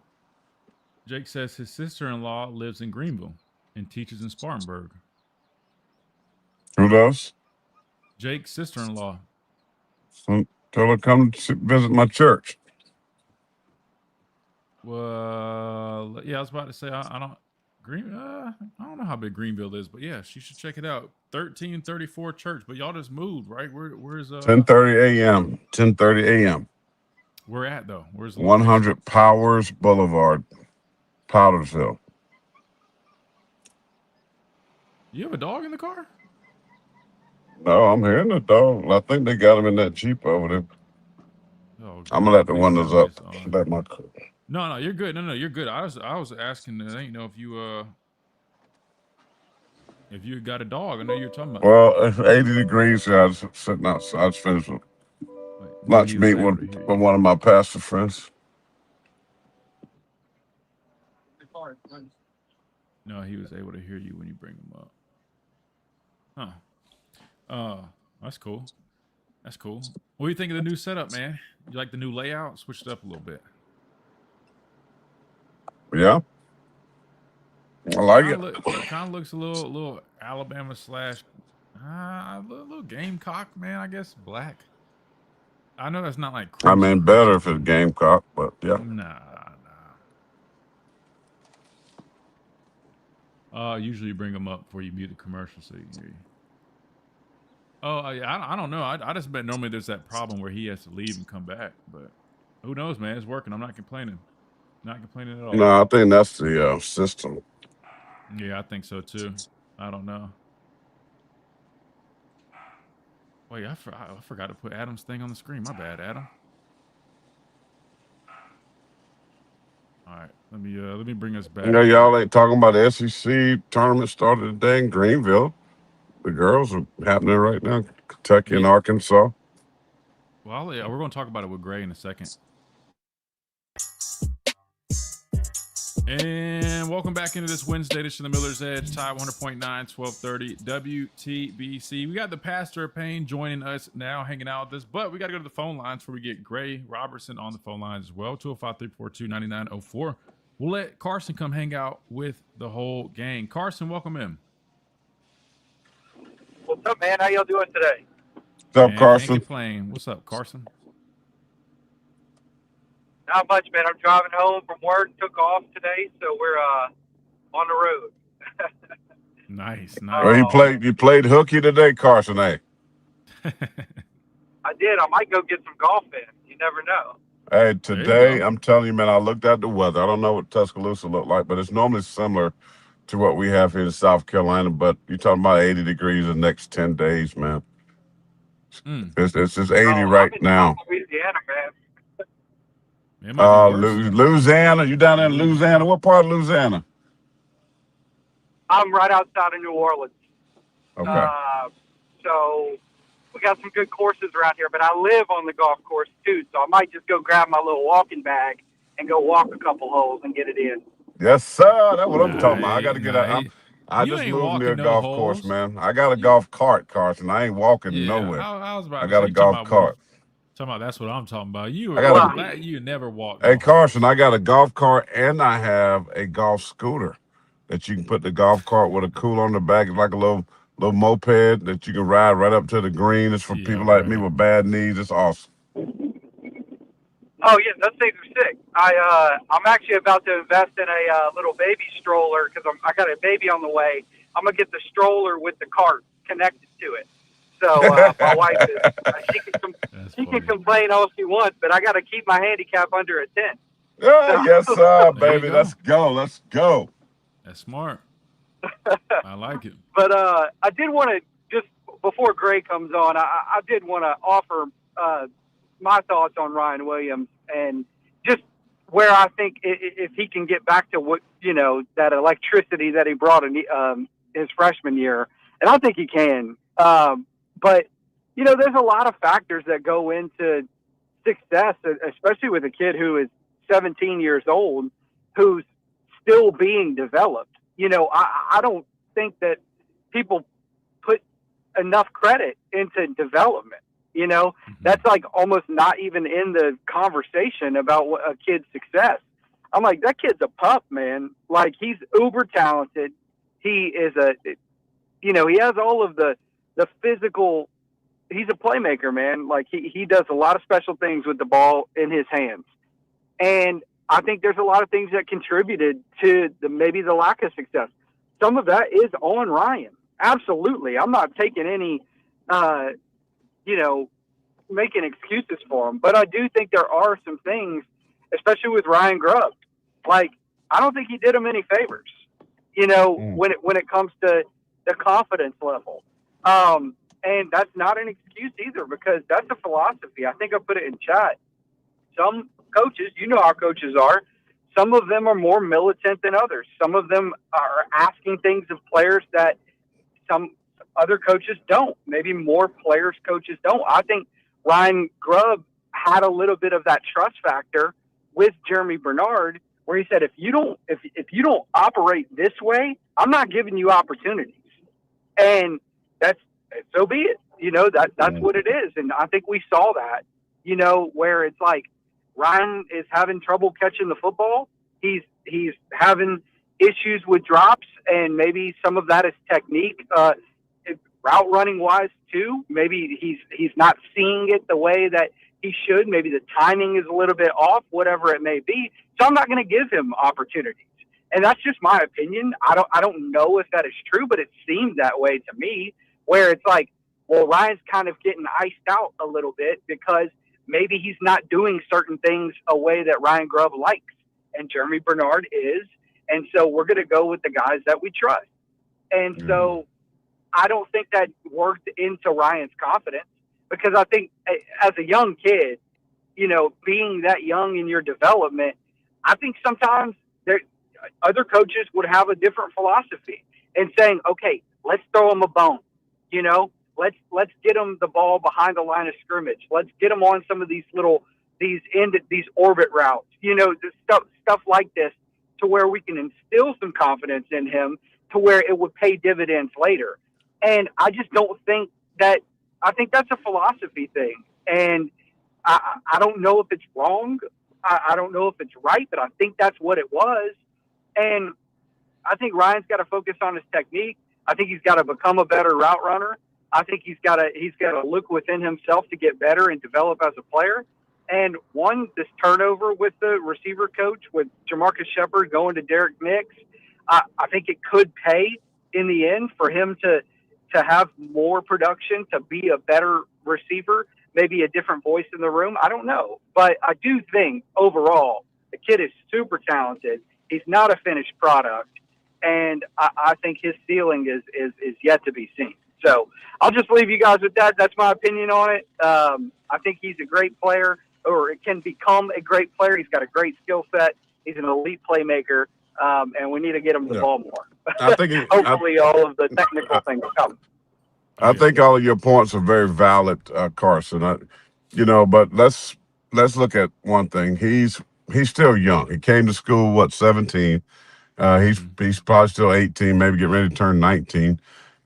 So he's still a very immature, in my opinion, athlete with a tremendous amount of upside. Now, I don't know what his work ethic is. I don't know, how hard he works at his own game, how much time he's spending on the ball machine. So here's what I do know. I see him make the hard catches, right? The contorting of the body, one hand, making move the rack, run after the catch. He's phenomenal. We've seen him do tremendous things like that, like against Georgia a couple years ago. And then we'll see him just drop easy passes, right? Like you should do those in your sleep.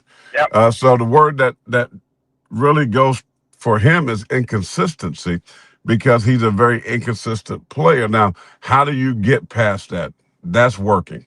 That's looking at your own game. That's self-evaluating. That's going out there and saying, man, if I gotta work on the jugs more, if I gotta run better routes, if I got to study more to learn defenses so I can take advantage, of those things, and then catch the ball once I, make these breaks, that's on him.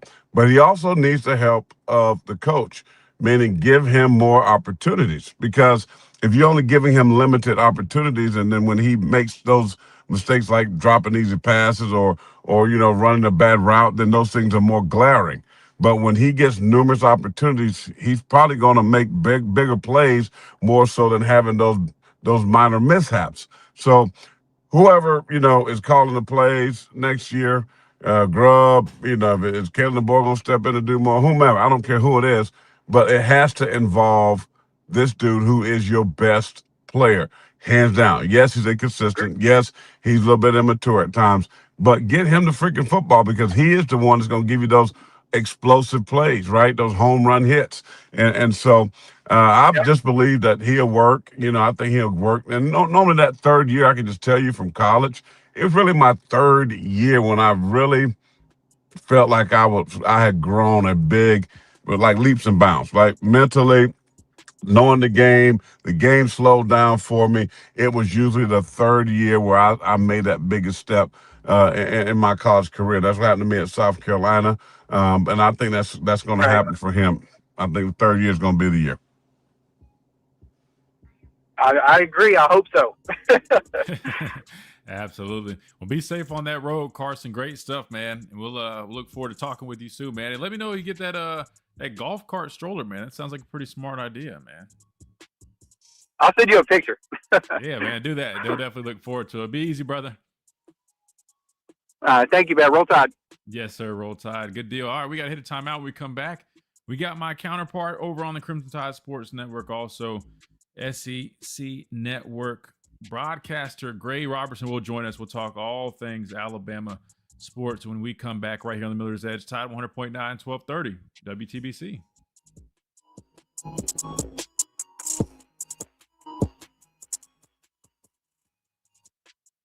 The Tuscaloosa. Oh, damn. I didn't even realize that. We got another super chat by our guy, Adam, man. Hey, quick update. I told you guys all the contributions get reinvested, man. Just ordered a new light setup for the back. I'm trying to make the back visual even more appealing. So we're working on that. And I'm going to end up basically transferring. Well, why don't you call it the Amparello Studios or Lamparello Studios? Yeah, I know. At this point, yeah. I mean, welcome to the Miller's Edge at the Lamparello Studios. I'm Christian Miller. Good. That sounds good. Nah, you pay me for voiceovers. I'm expensive, but I'll cut you a little break. Oh my God. Adam says real quick. Wait, Chase, do you have Gray's contact still, or do I need to send that to you? I just want to make sure so we can get Gray on the phone lines. But while we do that, let's hit this super chat from Adam real quick. He says, "Hi Corey, I was at the Redskins game 1994 when you intercepted that pass that would have run it in for a touchdown if someone on the defense hadn't made that illegal block. Actually, I saw that play. I remember that play. You dove in the pylon. I think that was Dan Reeves' first year. What was he like as a coach?" Dag, Adam Lamparello, but you got that sharp memory. Yeah, that was that actually was a first defensive play of the game, tip pass, I believe. I picked it off and ran it and ran over Desmond Howard, by the way. He was playing the receiver position and stretched out over the pylon, but Keith Hamilton from Pittsburgh blocked the guy in the back. So the interception counted, but the touchdown was overturned. But yeah, Dan Reeves, he was a South Carolinian football player. Dan Reeves from Americus, Georgia. The Lord bless his soul right now in heaven. Good man. He's a good man. Totally opposite than Parcells and the other coaches that we had. But I think he was the type of guy that been around. He was under that Tom Landry umbrella, at Dallas, and he wore a suit and a tie, arms crossed on the sideline, that type of thing. I don't think he wore the hat, but good dude, man. But the only thing I did not like about Dan Reeves that he wasn't always honest. Like he was that coach that'll tell you like, you're doing good, you're okay, and then you be on the bench the next week. So it's like, it's like I don't know how much he was a big FCA Christian. We all had all that stuff in common. But man, it was like, man, you're doing good, man, you're doing good. And yeah, I think we're gonna let Marcus get a few more reps this week. And so but I can't stand that. That's why I said I like a coach like Parcells. At least you knew where you stood. Dan Reed, he was one of those beat around a bunch of guys, and you always left guessing, okay, really, what do he think about me as a player? And man, he was a pretty cool dude. Talked to him a while back. They had him on our radio show.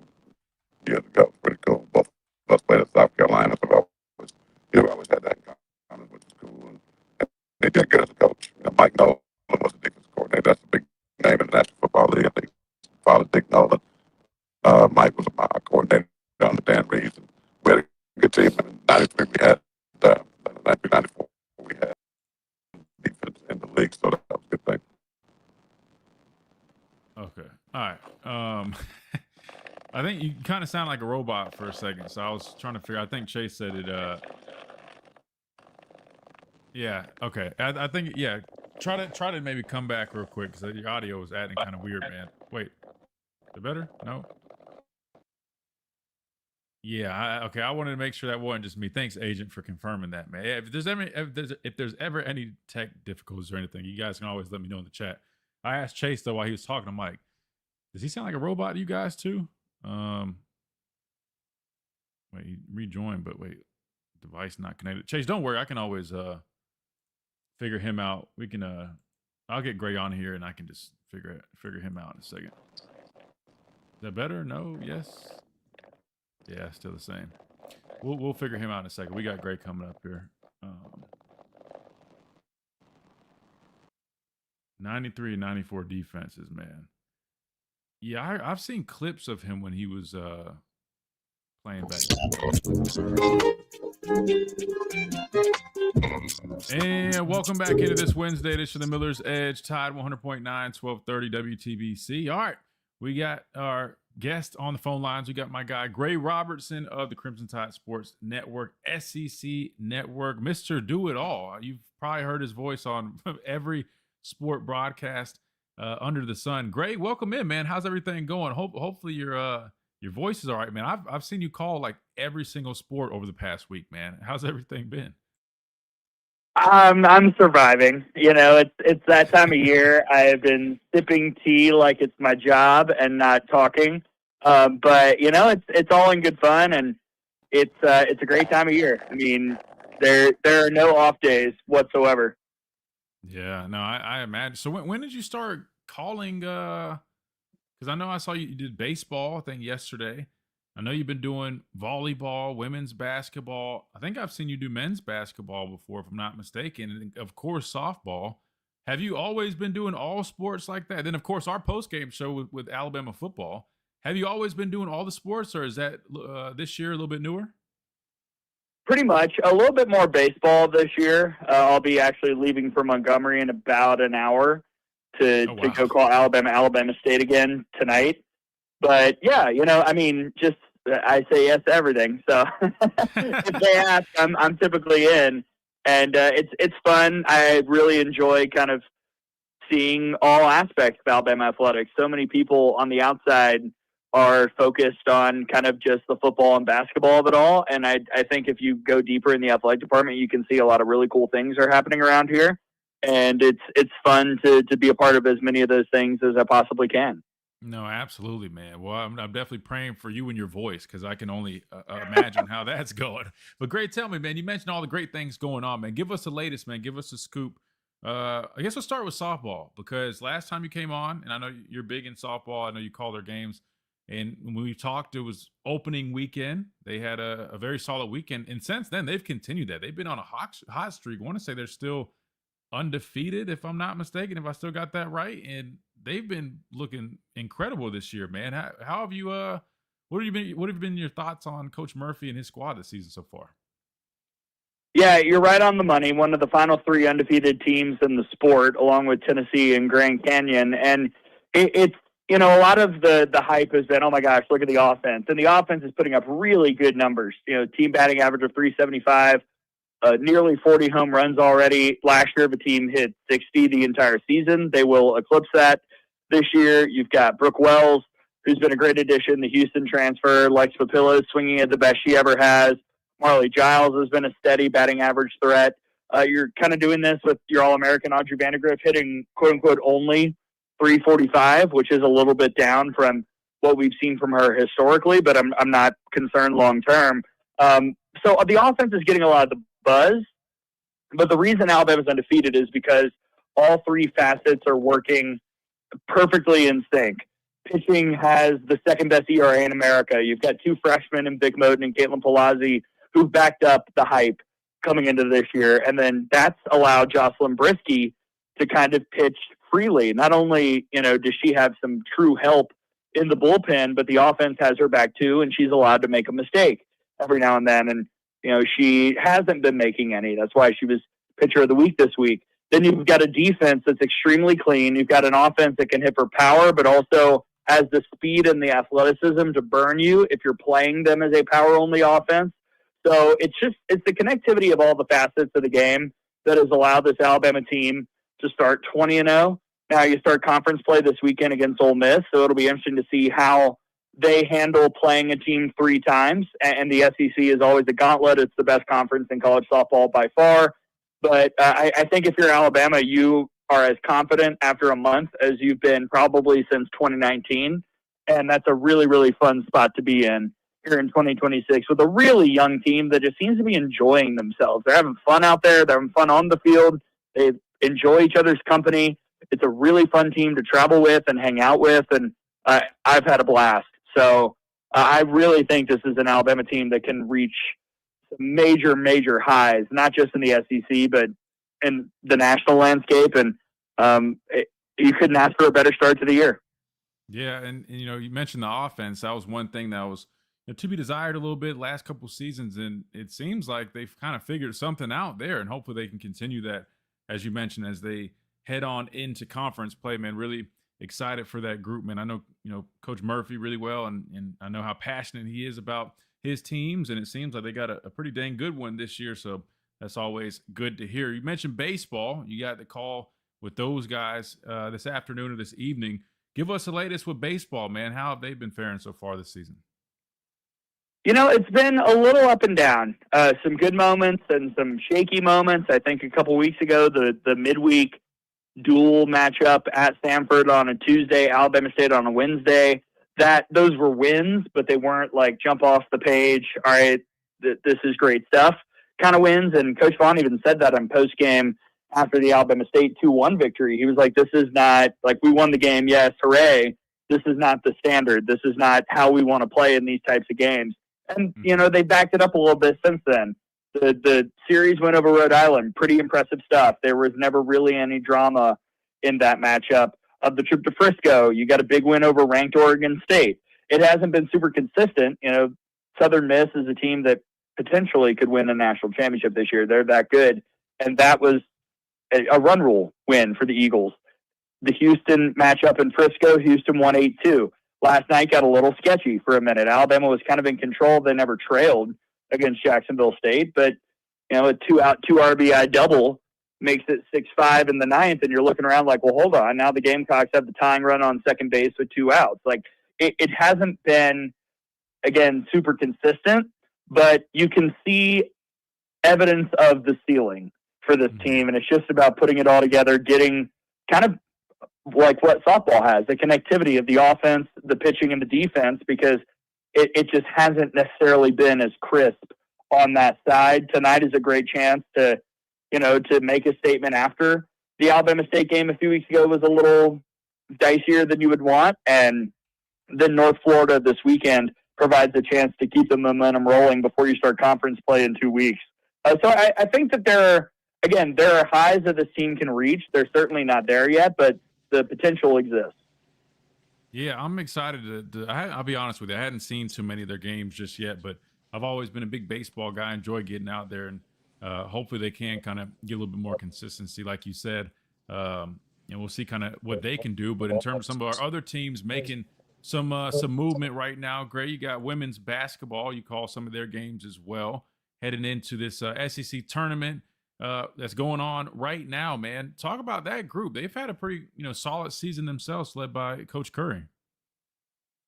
Yeah, they're safely in the NCAA tournament, which is a really, really cool thing that Alabama, after not making it this century, going into 2021, is now the last 4 or 5 years a safe NCAA tournament pick. And that's a lot of credit to the culture that Coach Curry's built, the players that she's brought in. Now, this year, the back half of the conference schedule was brutal, and that's why Alabama lost 5 of their last 6 conference games. But there were also some losses that they probably shouldn't have taken. They probably should have beaten A&M. They should have beaten Auburn. There were some other games that they let slip away.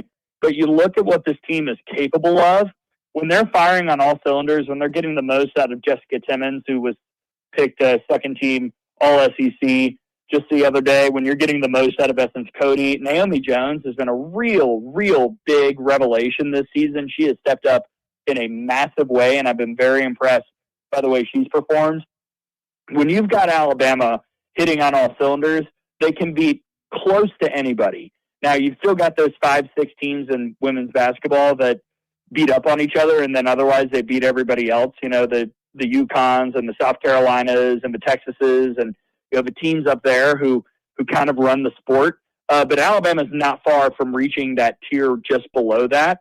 You just gotta get a little bit more consistency across the board in some of those big matchups. But the SEC tournament provides a chance to go on a run, to put it together, to do something magical. And that starts tonight against a Missouri squad that they should beat. They won at Missouri way back in January by 11 without Essence Cody. They've got Cody back. She's been healthy for the last few weeks, few months. So I would think that wouldn't be a problem. And then, you start the run. I mean, start the run through March and see what you're capable of, not just in the SEC tournament, but certainly in the NCAA tournament. And Alabama will be, I think, I'll double check the bracketology. I believe last check, Alabama was a 6 seed in Charlie Cream's bracketology, which is a really good position to be in, and a major credit to Coach Curry and the entire staff and to those players for really sustaining the level that the senior class who graduated last year was able to build up.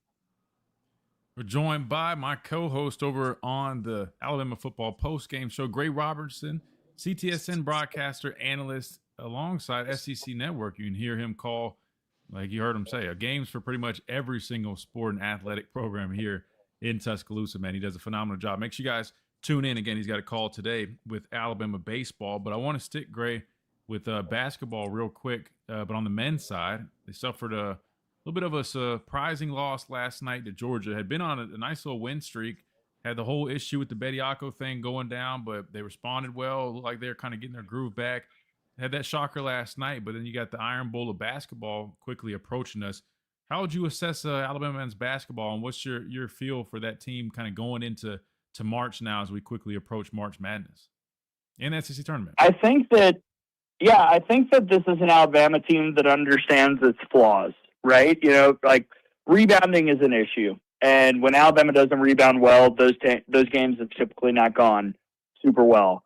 But I think also you've got some hardcore strengths, in particular the guard play. And I'm not breaking any news when I talk about how good LeBaron Philon has been, and Aiden Holloway, and Latrell Wrightsell, who won SEC Player of the Week, Co-Player of the Week a few weeks ago. Amari Allen has dipped his play a little bit lately, but his ceiling is so high. I have a hard time seeing him just going through this slump for the rest of the year. And, that means that there will be teams that Alabama runs into in the SEC tournament and the NCAA tournament that can really stymie what they want to do. But they've shown that when they run into teams who stylistically might be a bad matchup, they can still find ways to win. And I think particularly the best example was the win at Tennessee this past Saturday. If you look at Tennessee and the way they play, how physical they are, the way that they kind of work inside out, that's not conducive to what Alabama wants to do. But the Tide still found a way to play tough and get that kind of win on the road. So it's good to see evidence that Alabama, when they're playing a team that's not a good matchup, can still find ways to win. We've got more of that this year. But I think that this is still going to be a dangerous team come NCAA tournament time, because, again, like, what's the beauty of postseason basketball? It's kind of all about getting hot. And if Alabama's got the guard play, which I certainly think they do, they're capable of getting hot and going on that kind of run at any point. And, we've seen what this team is capable of when they are getting the threes to fall, when they are making the plays on the defensive side come NCAA tournament time. So a lot to be excited about. The game Saturday is going to be really fun. You've got a chance, if you're Alabama, to probably stick a fork into Auburn's NCAA tournament hopes, which is a nice little spicy rivalry addition to the stakes of this game. And, I think the team is in a pretty good spot, and you're exactly right. I've liked the overall response since the Bediako situation, which you know, it is what it is, but it's over now, and the team is kind of not skipped a beat whatsoever. In fact, I would argue they've been better since then. Yeah, it's kind of interesting because it almost felt like you said they played a little bit better since, and I know he's not giving up just yet. I know he had filed the appeal and was trying to play while the appeal process was playing out. We've got our official lawyer here on the show that's been keeping us in the loop with everything, and it's definitely been quite the situation. But like you said, they've been pretty hot since. Listen, you hear my dad laughing. He gets a kick out of the whole situation. It's not funny, man. I mean, listen, bro. You've had your chance. You know, you made your decisions, and move on with your life. I mean, go play somewhere. I mean, I know when these wars get over with, I'm sure that you can find a spot in Israel or Turkey or somewhere. You know what I mean? You find a way. Or go down to the local Y and get your game on. I don't know. But anyway, great. This is Corey here. A couple quick questions before you have to go. The women, the Alabama women. You said it right. Really. A good basketball team. Coach Curry has done a really nice job with them over the last few years, and but it's just unfortunate that this SEC conference, when it comes to women's basketball, is loaded. I mean, it's loaded. I mean, you're talking about South Carolina, you're talking about LSU, you're talking about Texas. When you look at Kentucky, even today they already ran through Arkansas. It's hard for them to make that leap right now. Yeah, you're right on the money. I mean, and you can make the same argument about softball as well, and to a lesser extent baseball. But on the women's basketball side, like it's a bummer for Alabama that 2 of the 5 teams that I talked about that are kind of head and shoulders above everybody else in the sport are in your conference, and you played one of them twice this year in South Carolina. Just the league is so good as a whole. All the coaches have done such a good job. You've got stars everywhere. I mean, Texas A&M's the 10 seed in this SEC tournament, and they've got like one of the best rebounders and post scorers you'll see in the league. Mississippi State is the 13 seed they're playing right now. They've got one of the best rebounding teams in the conference. Vanderbilt had player and freshman of the year as the 2 seed, and they're not one of those 2 teams I talked about. Like, it's exactly right. On the women's basketball side, the conference is just so deep. There are no nights off, and that's why I think those 2 games I mentioned, Texas A&M and Auburn, 2 road games that I feel Alabama should have won, are particularly sticky to me because when you get those chances against the teams that you are better than, you've got to take care of business. I think that's the next step for the program to truly reach that next level in the conference. But in women's basketball, like, again, the conference is so good, you could get better and still drop in the standings because everybody else is so high quality, and that's just the nature of the beast. But at the same time, that's what you sign up for when you come play in the SEC.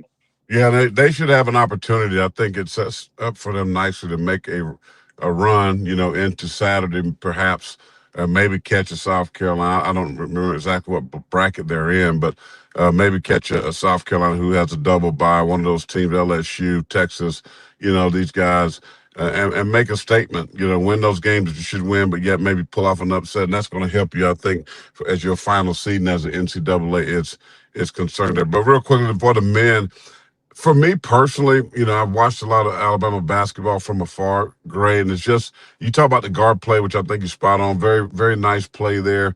But they just live and die by threes. I mean, I was a basketball player. I was a 2-time All-State basketball player. I love the game, and I watch it a lot. But when you talk about a team that just live and dies by 3-pointers, it's going to catch up with them.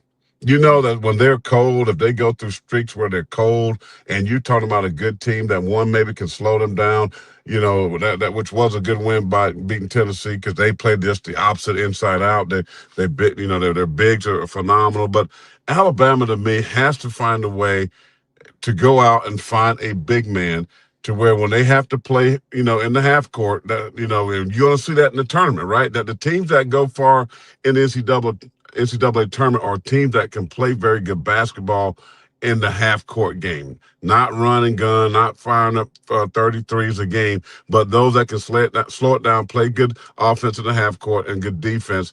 And right now for me, Alabama is just totally the opposite of that, which is why I think the inconsistency lies with them. I think you'll see a lot of people talking about, to that point, the importance of Aiden Sherrill in the NCAA tournament because he has had a really, really good season. The problem is, like most post players, he's not out there playing 40 minutes. He's probably playing, I would guess, the last couple games, probably around 20, 25 minutes. If you look at a season average, it's 23 and a half, so a little over half the game.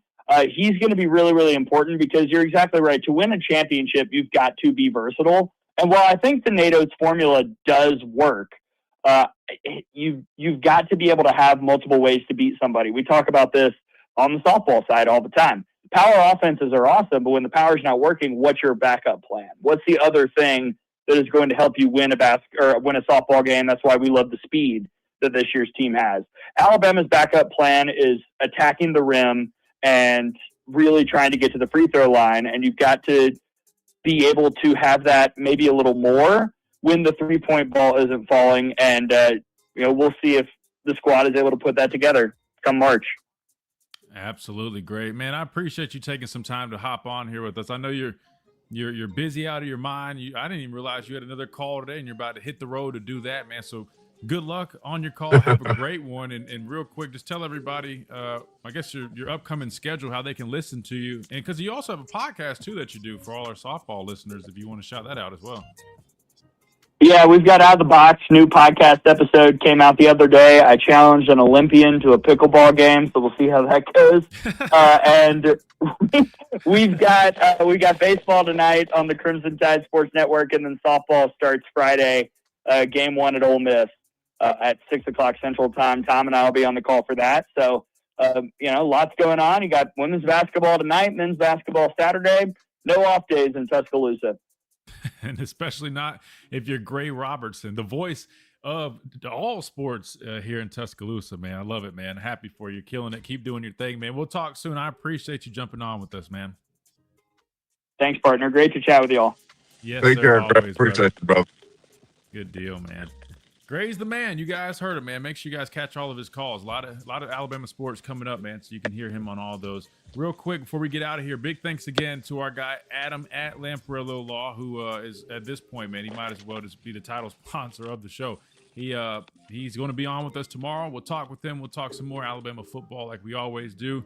At the top of the hour, we got Brandon Clear tomorrow as well, so we're going to be rolling. Yeah, to figure out how I can get some more tithing, please. Hit that QR code on 1334 Church. All them super chat. We'll call you Super Tithe if you want, baby. Hit that super tithe. Cut that music up, Chase. Yeah, into the kingdom, baby. Invest into the kingdom and not lights.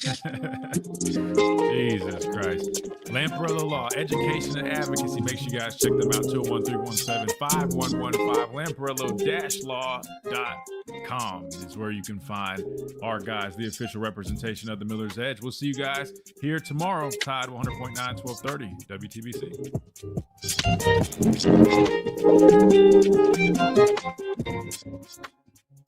You've been listening to the Miller's Edge, tackling sports daily. Hey guys, are you ready to take? Appreciate that, Chase. Real quick, I know we got a couple. I don't know why that here. thing fries like that. Sometimes it's weird. It's just I don't know, just a connection deal.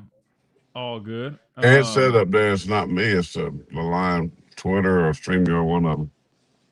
Yeah, I don't know. No, I'm glad we started streaming on X, man, and we picked up like 100 some more listeners. So it was awesome. Well, that's why it said. Well, it said that's what the thing said. The X had the problem on the stream. I don't know. It seemed like it was running smooth, but all of our new listeners on X, man, welcome in. We appreciate you guys hanging out with us. Let me hit some of these real quick. Well, this guy said your dad sounded like he was cyborg. What that mean? Because your audio, you sounded like a robot. Like it was like cutting in and out. That's the issue that was coming up earlier. But it's fixed now. You sound a lot better now.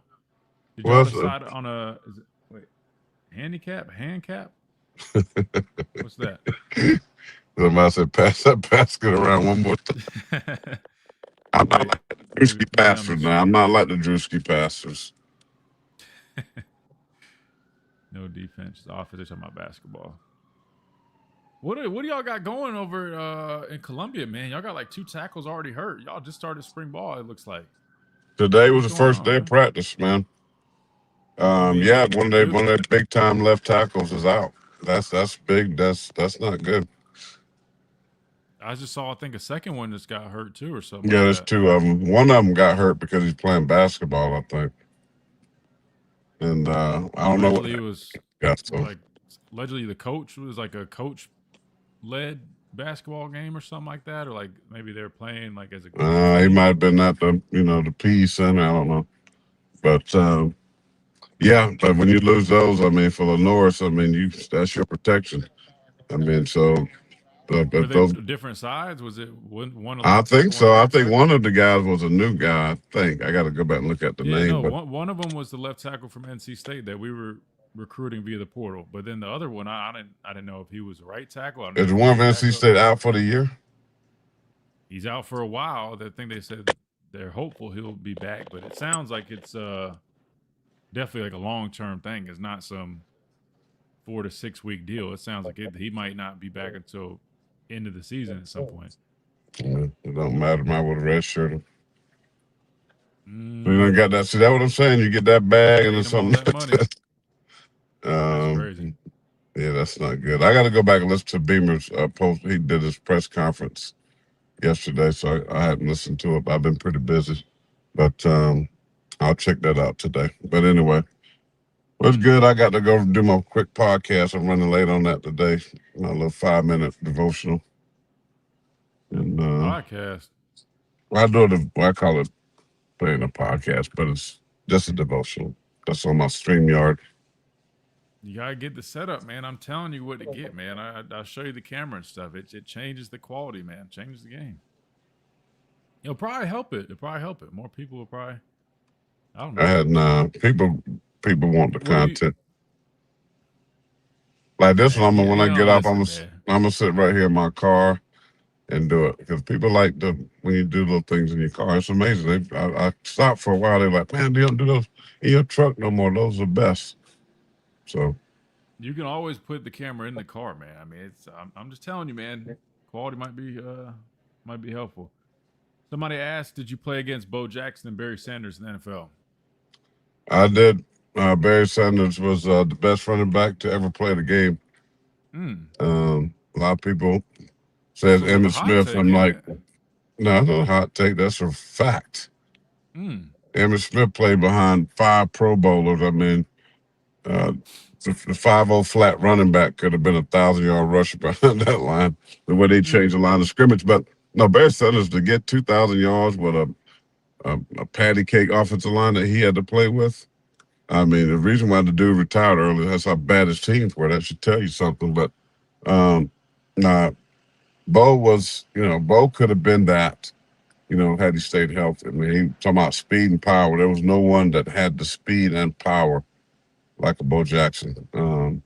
He was just phenomenal, but it's unfortunate with his hip, couldn't be who he wanted to be. But yeah, Barry Sanders was the best ever to play the game, and I played against him numerous times and never made his commercial. That was my goal, by him juking me out of my cleats.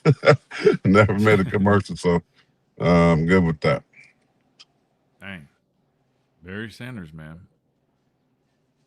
His tape was crazy. I mean, the tape was obviously nuts, him juking everybody like that. But how long did he play? What, 7 years? 6, 7 years, something like that. Why do people think that's like that short? I know it's shorter than some, but that's not like with Luke, for example, Luke Kuechly, who I played with. The average is Retired 2 after 7 years. years. The average is about 2.5 years overall. Well, that's what I'm saying. It's always interesting when people say like 7 years isn't long, because I'm like, I mean, when you're Luke Kuechly and you played since a rookie and you were literally a dominant player from the first year, it'd be different if you ran through your rookie contract and you didn't really start playing until year 3 or 4, then you retired at year 7. But for guys like Barry Sanders or Luke Kuechly, I'm like 7 years. I mean, that's still a good while, man. I mean, that's a lot of ball. I think people just get used to seeing the 12 plus decade guys, right? And I don't think you need to have all that if you play a certain way. I mean, Luke got inducted to the Hall of Fame. Yeah, but that's a rarity. Hall of Fame about such a rarity, but to play that long, To play that long and that good every year makes sense. For Yale, Alabama, and today. What is this? The ultimate experience. What does it say? Hold on. Why is this? Let me change my sound because it's coming out my computer.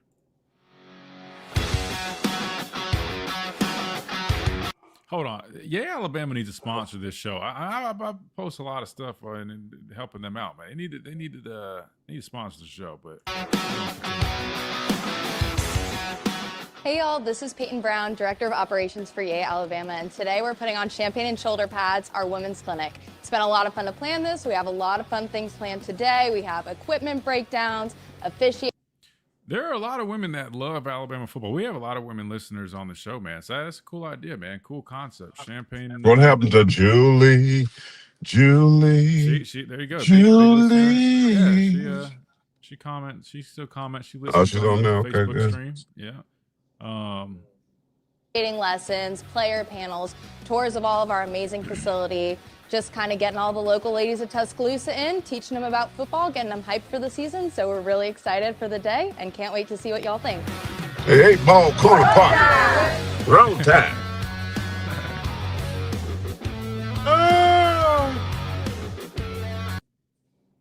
That's a pretty cool concept. The Panthers did something similar with Nicole Tepper, David Tepper's wife. It was like some yoga session for women, I think.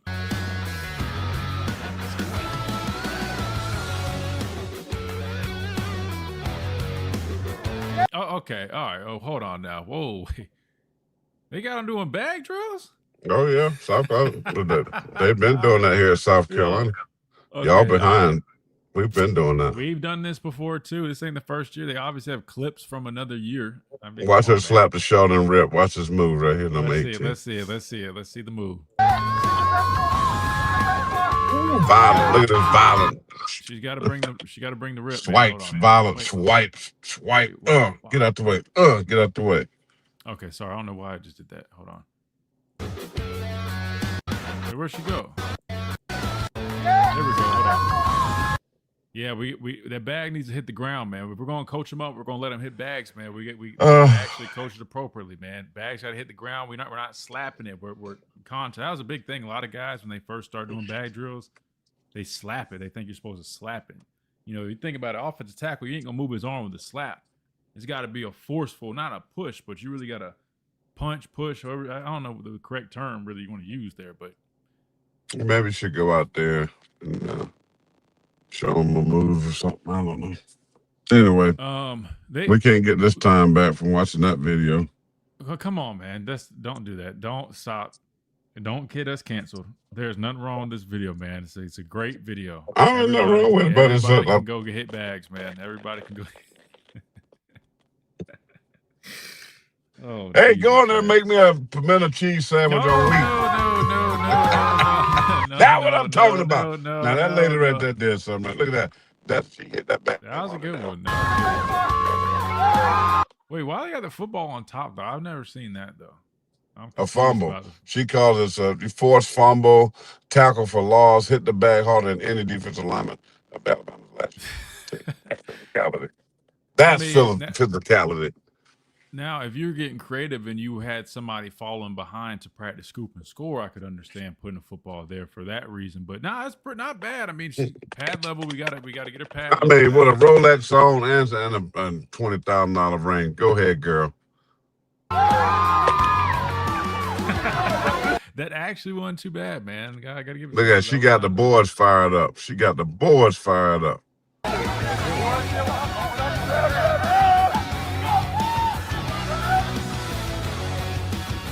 Oh Lord, is she doing the gritty? Huh? That lady was doing that lady right here. She's doing the gritty. She was. How do you know the name of that dance? Hit that gritty. He played with me with the Panthers. He works in the weight room. He's an undrafted guy. He signed with Atlanta at first, but he was outside back with the Panthers, man. It's ironic. He ended up getting hired here. I remember seeing, I was like, wait. How he got a job and you don't? Because he actually is pursuing a career in that. Nah, No, he was working, I think, on Matt Rule's staff and like the strength and conditioning. And then, yeah, I don't know, man. It's not us, man. Your connection. It ain't my connection. This is the system. That's not me. I got 5G, 4, and everything. Listen, man. I'm just saying, none of our other guests have these things, man. Every time you talk, don't it do does that, it. agent. Don't do that, agent. No, they can be out there too, man. Everybody can be on the field, man. Come on, guys, don't do that. No, We're they not gonna do can't. that, man. No, we're not doing that. No. Let's turn the video back on. I'll get us in trouble.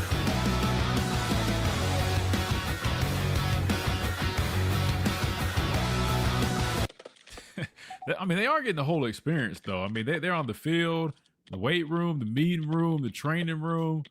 I'm not gonna lie. I've never. They seen should them show them. They should show them what a cafeteria is so they can make some sandwiches. No.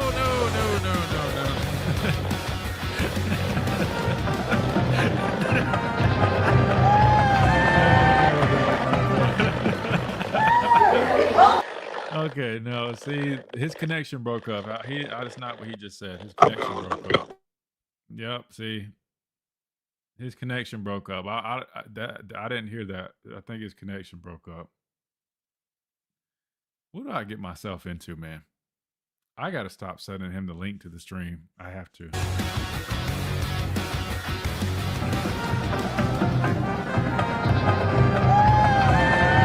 I mean, dang, like all seriousness though. I mean, like I've never seen an experience like this loaded, like all jokes aside. I mean, damn, they got like literally, I've never seen them let people go out and hit bags and do, matter of fact, they were supposed to do something like that with, man, what was it? They had the Yay Alabama thing for like, I remember Ellis was talking about going out there and I thought they were going to let them hit bags. They didn't even let that group do it. I mean, they're spoiling the women of the champagne and shoulder pads. I mean, I'm literally, guys, they have done it. I think they've got the whole experience. Now they're going to the stadium too. They got the band playing. Damn, they're laying the red carpet out for these women. That's awesome, man.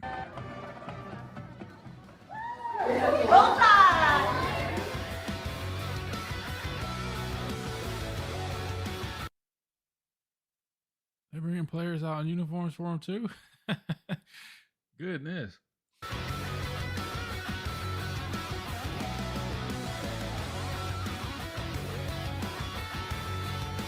Never seen them have catered food that delicate like that. Now we got some damn good food when we cater it, but I'm talking about like the fruit bar like that. I never seen it look like that. I mean, that's damn. I know it's champagne and shoulder pads, but are men invited, man? I kind of want to go take a tour.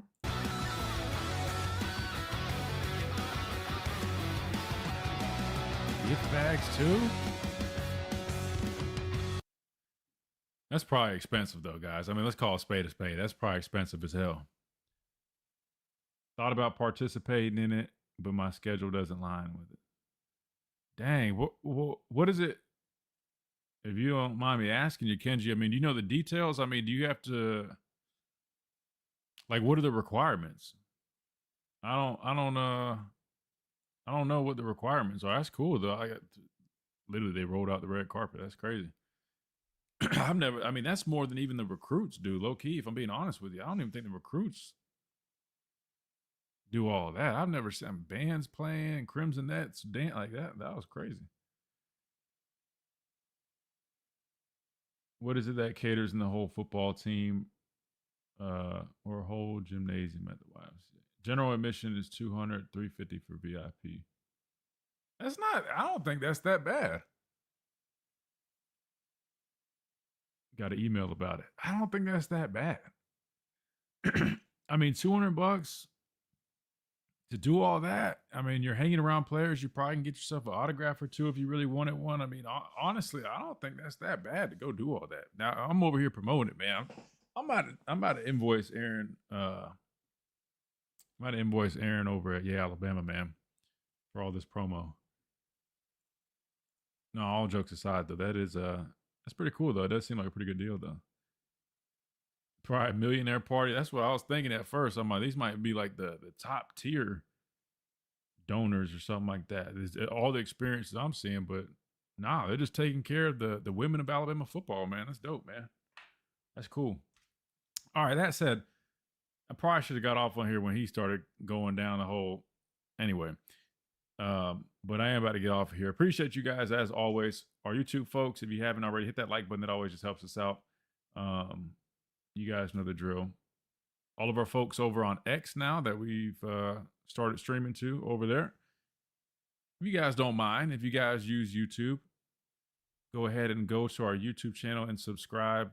I post some extra stuff on there sometimes. Haven't really recently, but I probably plan on doing that soon. So go over to YouTube, subscribe, all that fun stuff. You guys already know, I'm assuming. And yeah, tomorrow we got Brandon Clear at 11:30. We got Adam at noon. I'll keep you guys posted. We're working on a player interview. I don't know if it would be this week or next, but hopefully it'll be soon. And then the Coach DeBoer interview, we had to move that a couple weeks later as they kind of get, I guess, spring ball rolling a little bit, but he will be joining the show in a couple weeks. I did confirm it with him, which is good. So that's what we got planned. And obviously next week we got spring ball, so we'll be deep diving in all that. You guys already know. Looking forward to it. We'll get Landon back on next week as well, who's doing all the breakdowns. Check out his stuff if you haven't. Landon Tengwall on X. He's doing a deep dive into Alabama right now ahead of the spring. So check out his work. He'll be back on the show, and we're going to do some more breakdowns on the show next week. So that's what we got planned. Appreciate you guys as always. Y'all have a great rest of y'all's day. We'll see you guys.